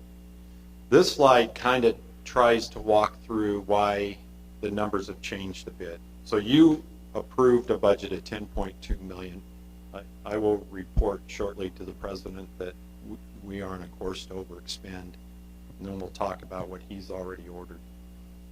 As I said, spending is trending towards 10.8 million. We're just being realists here. You approved a revenue budget of 8.9 million. I see a trend of 8.4, which means the budget deficit grows from about 1.3 to possibly over $2 million. On the next page, you'll see just the interim steps that the president has ordered us to take, and he's been very swift about this. He ordered us to use the lower revenue figure, just made common sense. We will implement a hiring freeze here shortly. It'll be a hard hiring freeze. We'll allow athletics to reassign staff inside that hiring freeze. There will be an exception process that will be at the president's direction. Those exceptions will be reviewed by me with recommendation to him on whether or not to allow those. The university had put together what I've termed the athletic assessment team. They did a lot of expense control look in June and July. I believe you were all briefed by that team in late July by phone, or several of you were. So he's brought that team back together to do further work within the expense control arena, and we anticipate that they will report out their findings in the next several weeks, but we're giving them actually to the end of October so that they do a thorough job. We've also, on the revenue generation idea, you have all heard me talk about, there is some allowable BOG revenue streams that we can have go to athletics. We've set up multiple teams. Dr. Hudson and his crew have been phenomenal in helping us look at some of these processes. I also, with team members, have been looking at others. We'll highlight those for you. The president also said to us, look, I want a balanced budget. Now, it's hard to balance a budget in the year, in sports, in the year that you're in, given NCAA and Title IX considerations. So we're bringing, the athletic assessment team will bring in Rika Calhoun, some folks from athletics, and talk about, what next year looks like, number of sports, those kind of things. There is a chance, I do want to mention, that we wouldn't have to reduce the number of sports, so I'm not saying that's on the table. That will be discussed, but it'll be done within guidance from NCAA regulators, in essence. In total, now there are about 40 senior staff and mid-level managers fully engaged weekly on this issue. It's the highest number I've ever seen. I can't imagine that we won't find a solution with this many good minds working on it, and the president continually pushes us to do that. If you go to the next page, page 5, I just want to talk about approach. So whether we have a $1.3 or $2 million gap, we've got to close it. So we thought we would split that. We believe, and really the revenue enhancements, we believe that with the ideas I'll show you on the next page, we can generate somewhere between $600,000 and $1 million of allowable revenues to go into athletics. And what do I mean by allowable? In my short time here, I've met with BOG staff. I've also attended meetings with CFOs from other SUS universities. It's clear that the ideas I show you on the next page have been implemented at other universities in the SUS. So in consultation with the BOG staff, it appears that we have acceptance on being able to implement those. Now there are processes we need to go through, including robust student engagement on some of these, which Dr. Hudson will handle for us. So I'm telling folks that I think we could get several of these implemented by January, spring semester of this year, and then they'd be fully engaged for all of next fiscal year at these levels. I'll tell you, while we do some work, and I've been very hesitant to put actual numbers to each one, only because we need to let these groups do their work and not assume that we know what the outcome is going to be. But on the revenue side, there are some early indications that the 600 will be easily achievable, but we'll see if that plays out here in the next several weeks. Expense reduction, as I said, the athletic assessment team meets 1 to 3 times per week. Those are very hard conversations, but we are seeking that level of expense reduction, and with the hiring freeze, we'll start to achieve some pretty good savings this year. So a lot of good things in place. And then as the chair points out to me, and I point out to others, and Dr. Robinson knows, you know, the last 3 years, it's been our DSO who has stepped up and cured what I call the gap here. Really, if we could get back to a good operating structure, our DSO would participate at a lower level, and then additional funds would buy things like jerseys and paint the locker room and do all the things that DSOs typically do for an athletics department. So that's a piece of this goal here also. If you go to the next page, the revenue ideas, I think, fit into 2 categories. I call it scholarship buy-down. So when you look at athletics expenses, between salaries and scholarships, that's over 65% of the money they expend. Scholarships is almost, I want to say 3.9 million gross, and we buy that down in various ways. At other institutions in the SUS, they've been allowed to use interest off their auxiliary accounts. So think housing and dining are the 2 big ones, and use that for scholarships in athletics, so to directly help the student athlete. We also are exploring or ensuring with a group, are we packaging these students who happen to be athletes fully on the university side of this equation? We also help the Title IX students on the university side, so we're looking for every avenue we can to make sure they're packaged to the maximum allowable extent before they get over to athletics. And then there's this question of waivers. We're exploring various kind of waivers that occur. I'm not an expert in these. Another group is helping me look at that, so I can't say too much about it, but we do provide waivers to student athletes, and we're seeing if that could be increased. All of that would reduce the scholarship expense to athletics and help the student. There is another idea that was shared with me from 2 of the SUS universities, and it's this concept of rebalancing student fees. So there are 4 allowable fees by Florida statute that we can charge: technology, health, a general fee, and athletic fee. It appears 2 of the universities determined and the BOG allowed them to rebalance those fees. And in essence, so as long as it's 0 cost to the student, more could go to that athletic fee and less to one of the other fees. So we have a group looking at that. That's being led by Dr. Hudson. Robust student engagement will be sought. They'd have to be supportive of that idea. But when you look at the revenues coming into athletics, we debate tickets and that, but the single largest line, almost half the revenue, comes from the athletic student fee.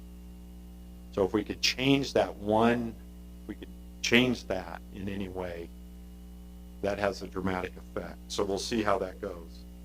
And then I note the DSO support investing in champions, boosters. Chair Lawson has done a really, really nice job talking to those groups and making them understand why it's critical that they continue or up their support. And then the work of the foundation board over these years, I think, has been really good. And also thank you to President Robinson, who committed his discretionary fund last year to helping athletics. So the groups are stepping up there. Expense on the next page, just generally, these are the large expense control areas. We're looking at personnel, we're looking at salaries, we're looking at travel, and we're looking at this scholarship expense. And I've kind of highlighted what that scholarship expense means. And then on the following page, let's see here. And then on the following page are just kind of what we consider, all of us, key success factors. And that is, we've had full university engagement.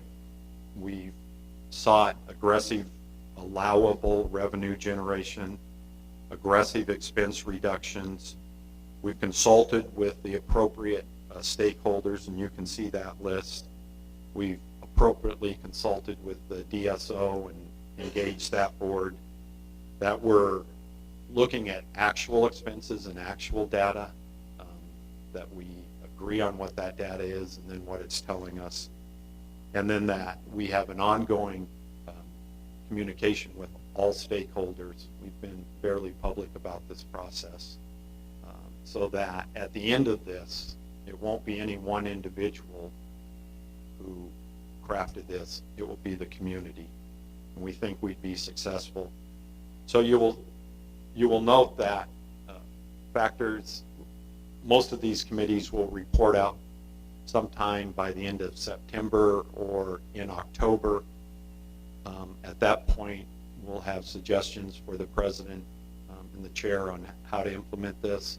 And then I would anticipate, unless somebody tells us to stop, that we'll move forward with that implementation. And in the meantime, we'll have a hiring freeze in place and start to slow the spending of salaries in athletics. And with that, Mr. Chair, I'll stop and take questions. And also, Athletic Director John Eason is here. Thank you, Rich. And we have, Rich is the CFO. We have our athletic leadership. So I'll open the floor before I make any additional comments. Open the floor up to any committee members or any board members that have any questions or concerns. And Trustee Moore said one of the things we talked about. Mr. Chairman.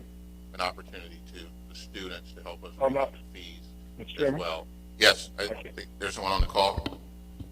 Yeah, yes, this is Trustee Woody. You're recognized. I just had one question, and maybe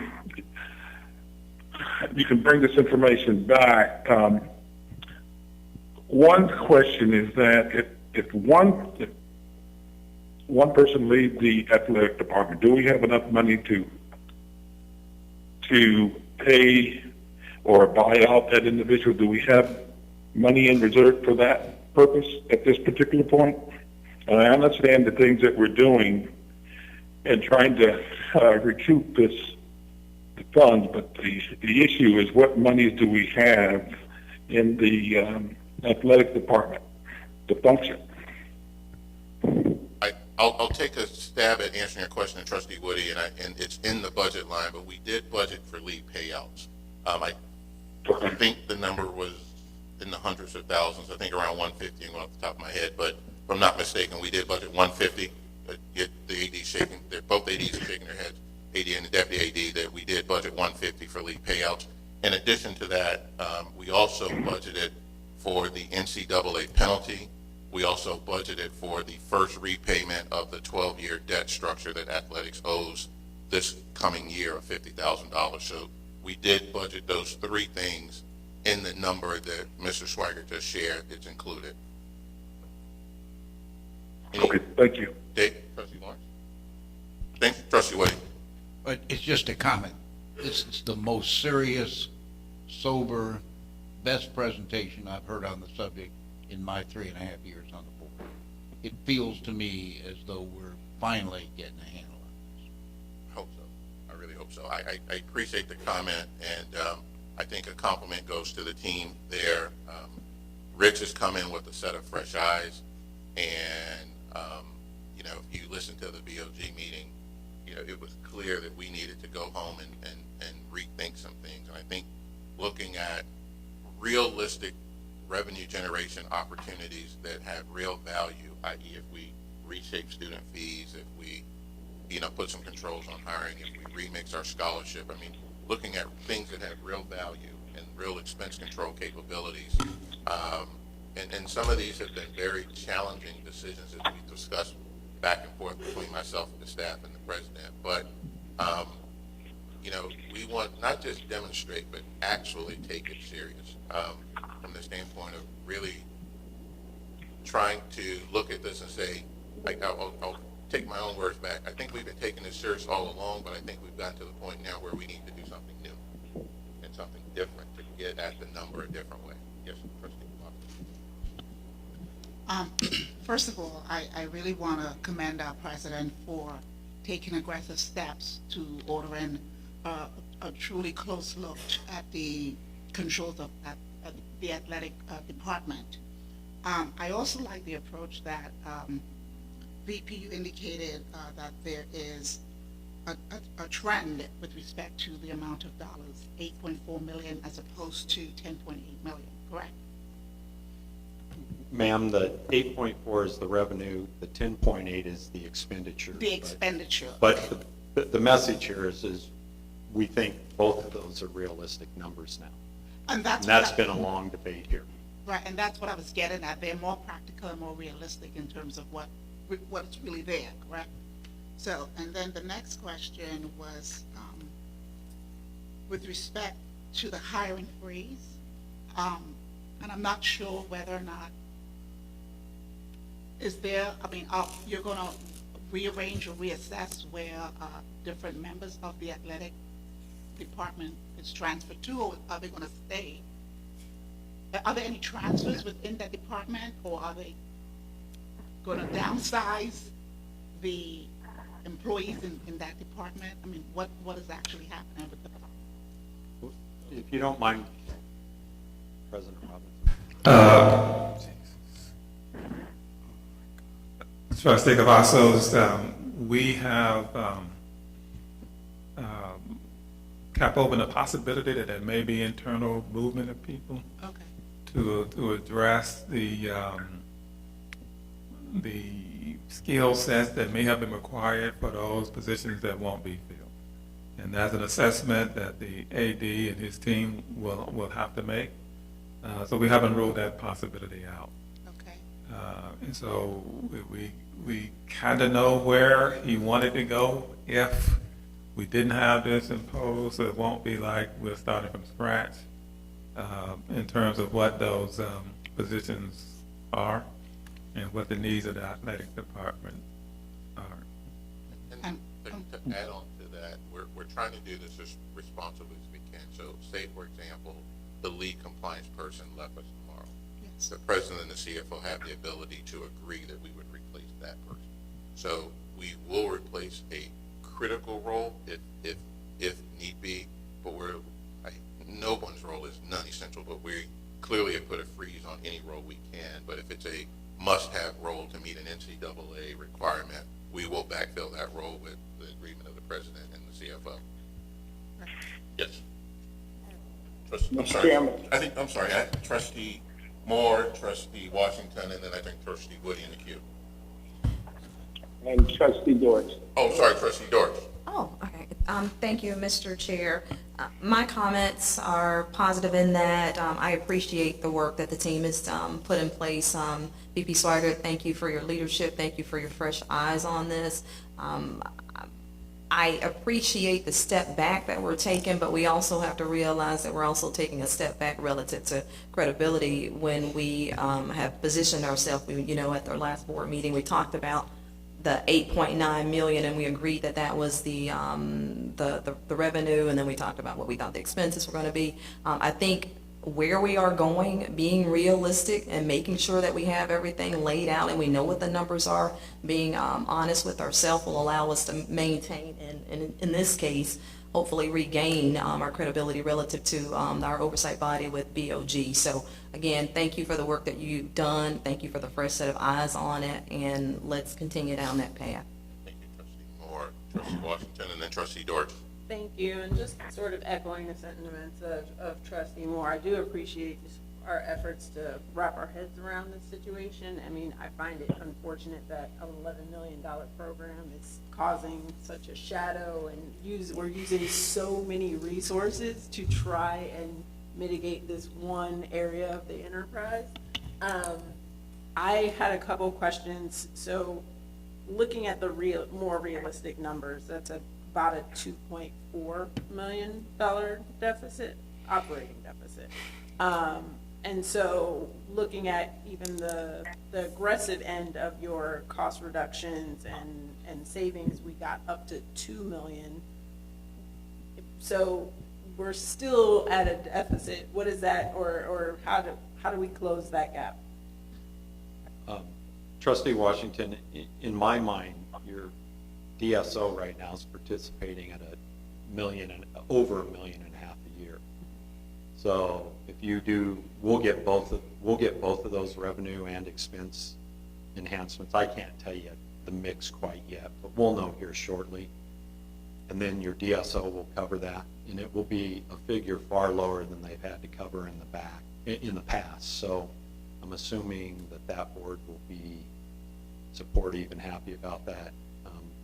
But we can't approach that board till we know what we're going to be asking them. But I'm fairly certain it will be a lot less than they've had to help with in the past.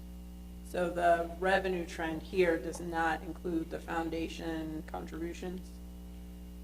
No, ma'am. If you look on page, I just noted it on page 5 of this. The approach is 600,000 to $1 million revenue enhancement, 600,000 to $1 million in expense, and then I note that the DSO will have to fill in later. But let's just say, for argument's sake, it is 2.4 million. Let's say we get $1 million in revenue and only 600,000 in expense reduction. 2.4 million, 6 offset there.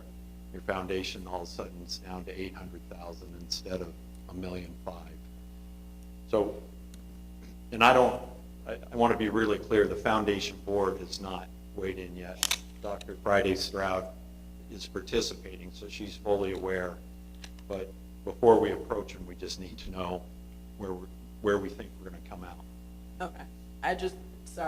Just to be clear, because the spreads we saw at the retreat, I think, had some of the foundation stuff put in. We've taken that out. Yes, and ma'am. I'm just saying there's a...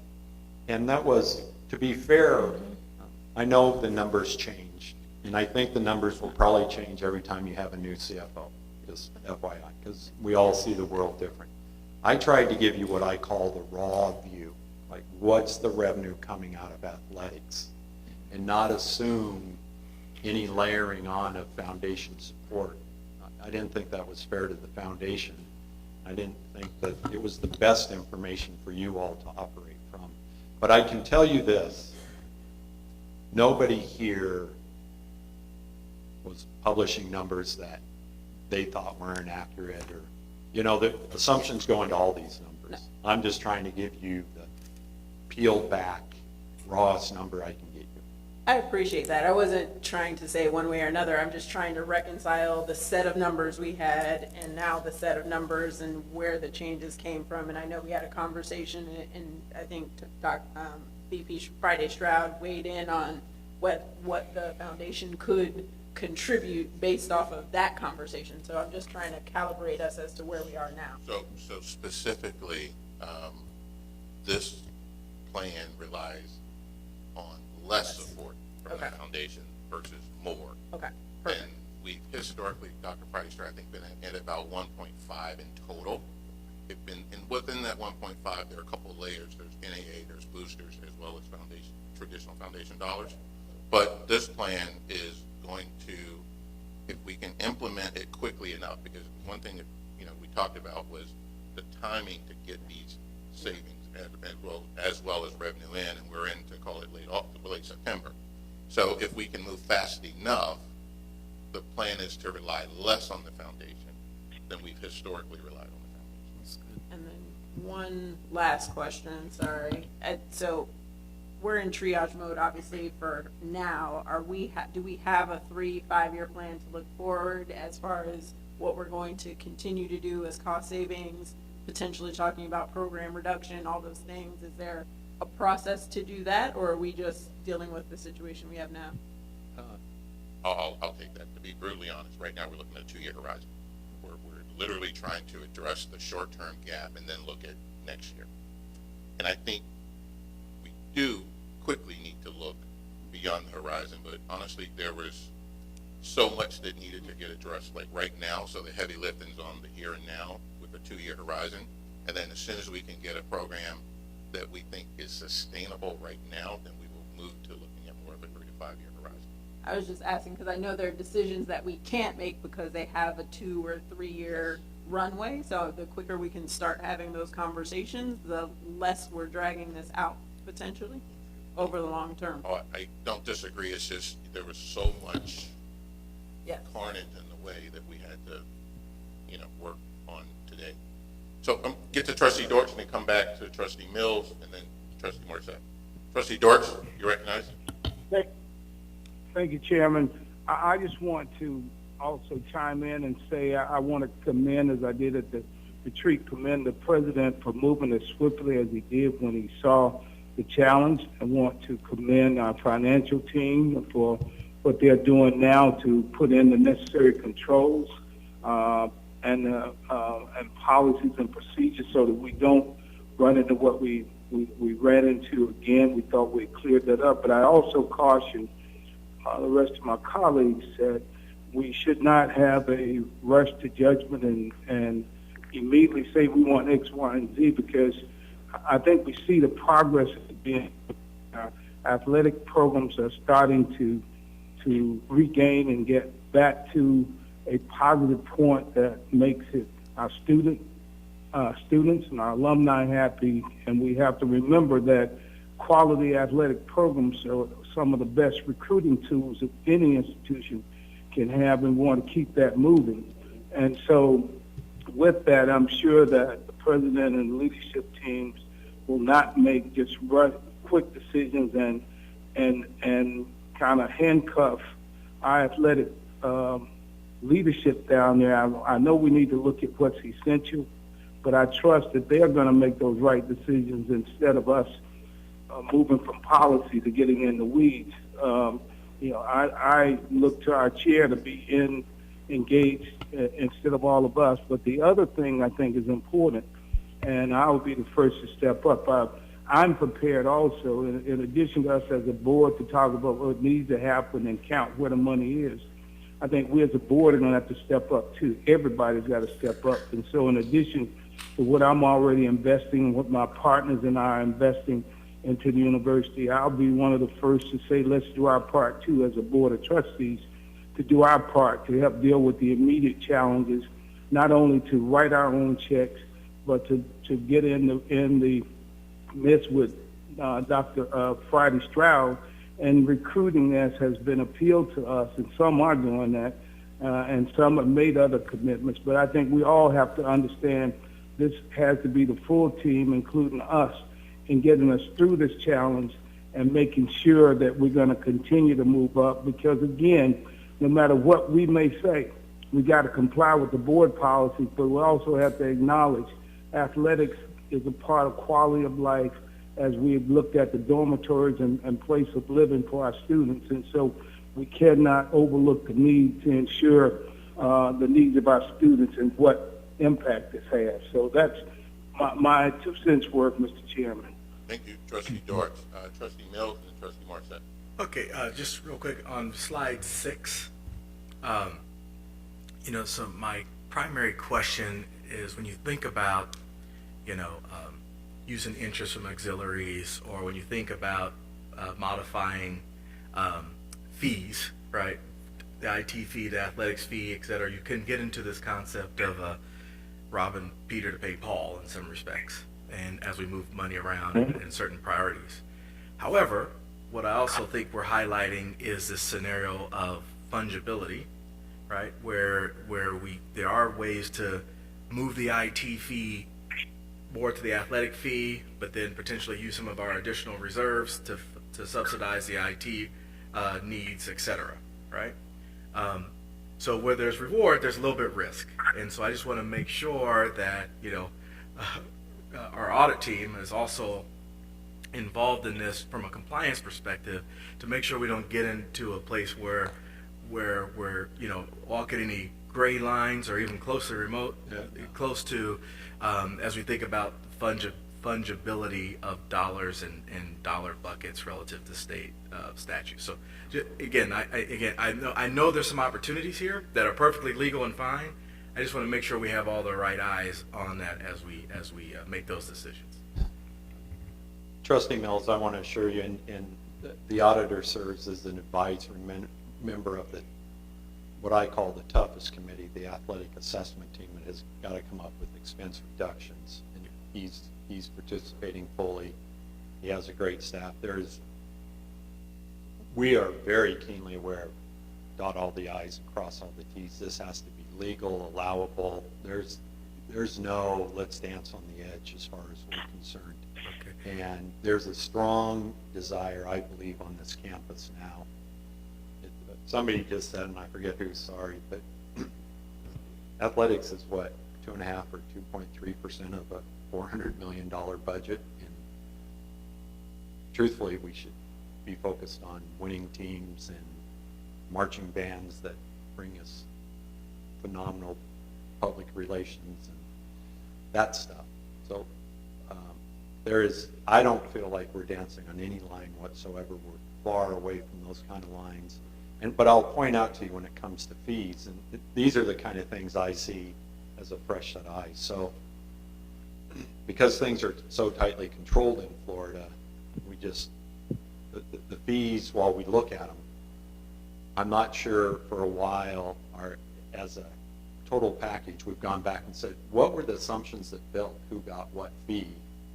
And are those assumptions still valid? So that may be phase 2 of a bigger university undertaking that should come out of the CFO with student affairs and the provost and the president saying, what money's going where and how did it get there? What were those assumptions?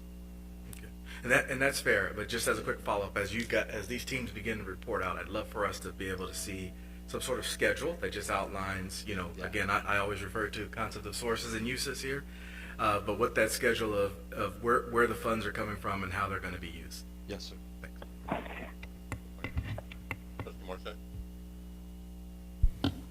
Hey, how's everybody doing? Good, sir. First, do want to apologize for coming in and out to the career fair today, and I need a job, so I'm gonna be down there in a little bit. But and I do apologize if I missed this information. It was already reviewed with the rebalancing of the student fees. Like, what does that look like? Is that gonna be done through the university fee committee or a separate entity? And also, follow up to that, is there a timeline for it? So we've tasked Dr. Hudson, this is under him, but I believe the answer to that, she asked, let me have him quickly answer that if you could.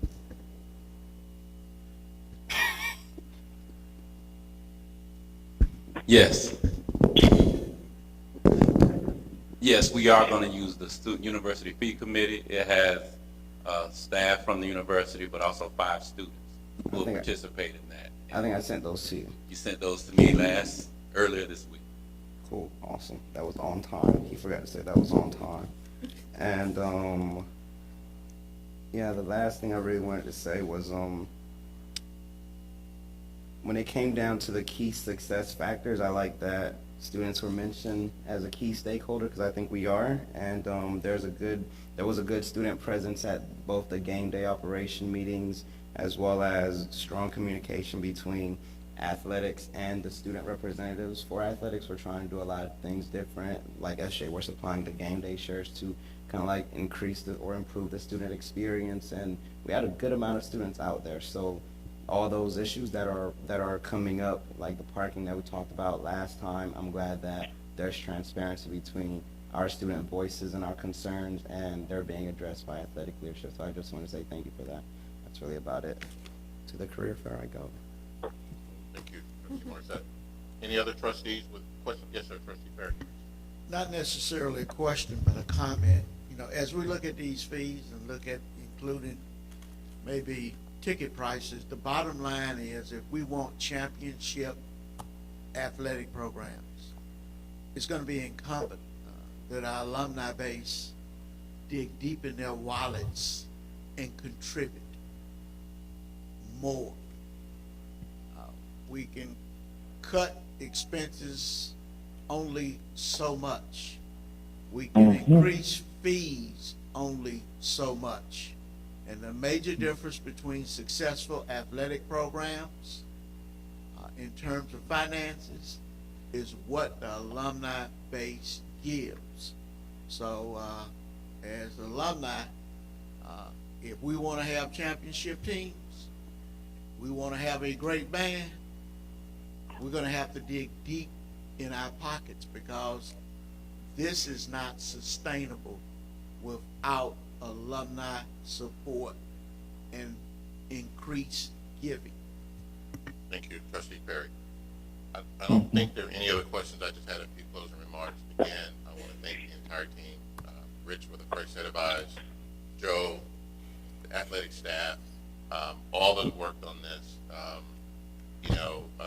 The previous interim CFO before you did a great job of helping us with the Board of Governors meeting.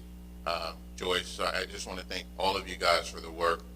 We get on these calls, and those calls are intense, and they will continue to be intense, because I will continue to push the envelope. But I'm not going to ask you to do anything illegal, unethical, or immoral, but I'm going to ask you to think harder about how we fix and how we address this. I think we made tremendous strides. I appreciate the support of this board in this effort. I think it's really incumbent upon us to work hard to rebuild that confidence that we had with the Board of Governors as we move forward with this issue. We're going to make some tough decisions, some around people, some around expenses, but I think at the end of the day, Trustee Perry said it best, at some point we're going to hit bone on these ideas, and there's no further to go, and it's going to require an investment on all of our behalf to make this thing work. So again, Board, thank you for the time on this, for the indulgence, and again, just can't reiterate how much we appreciate, Rich, your fresh set of eyes on this issue. So with that, if there aren't any more questions, this committee meeting is adjourned. We will move to lunch and reconvene at 1:30. Mr. Chairman, if Yes, I might, as sorry. you go to lunch, I just want to inform you that we do have 140 plus companies on campus for our career fair. And, we had a great reception last night. Trustee Morissette gave wonderful remarks. He also got a job out of the deal too. But also, if you get a chance, want to do a drive through the Lawson Center to see that, it would be worth the time. I know you got some fried chicken business to take care of first, but it would be just a wonderful experience if you haven't seen it, to go through just a quick walkthrough and say hello to some of our guests. It would be wonderful. Okay. So we're adjourned for lunch. We'll reconvene.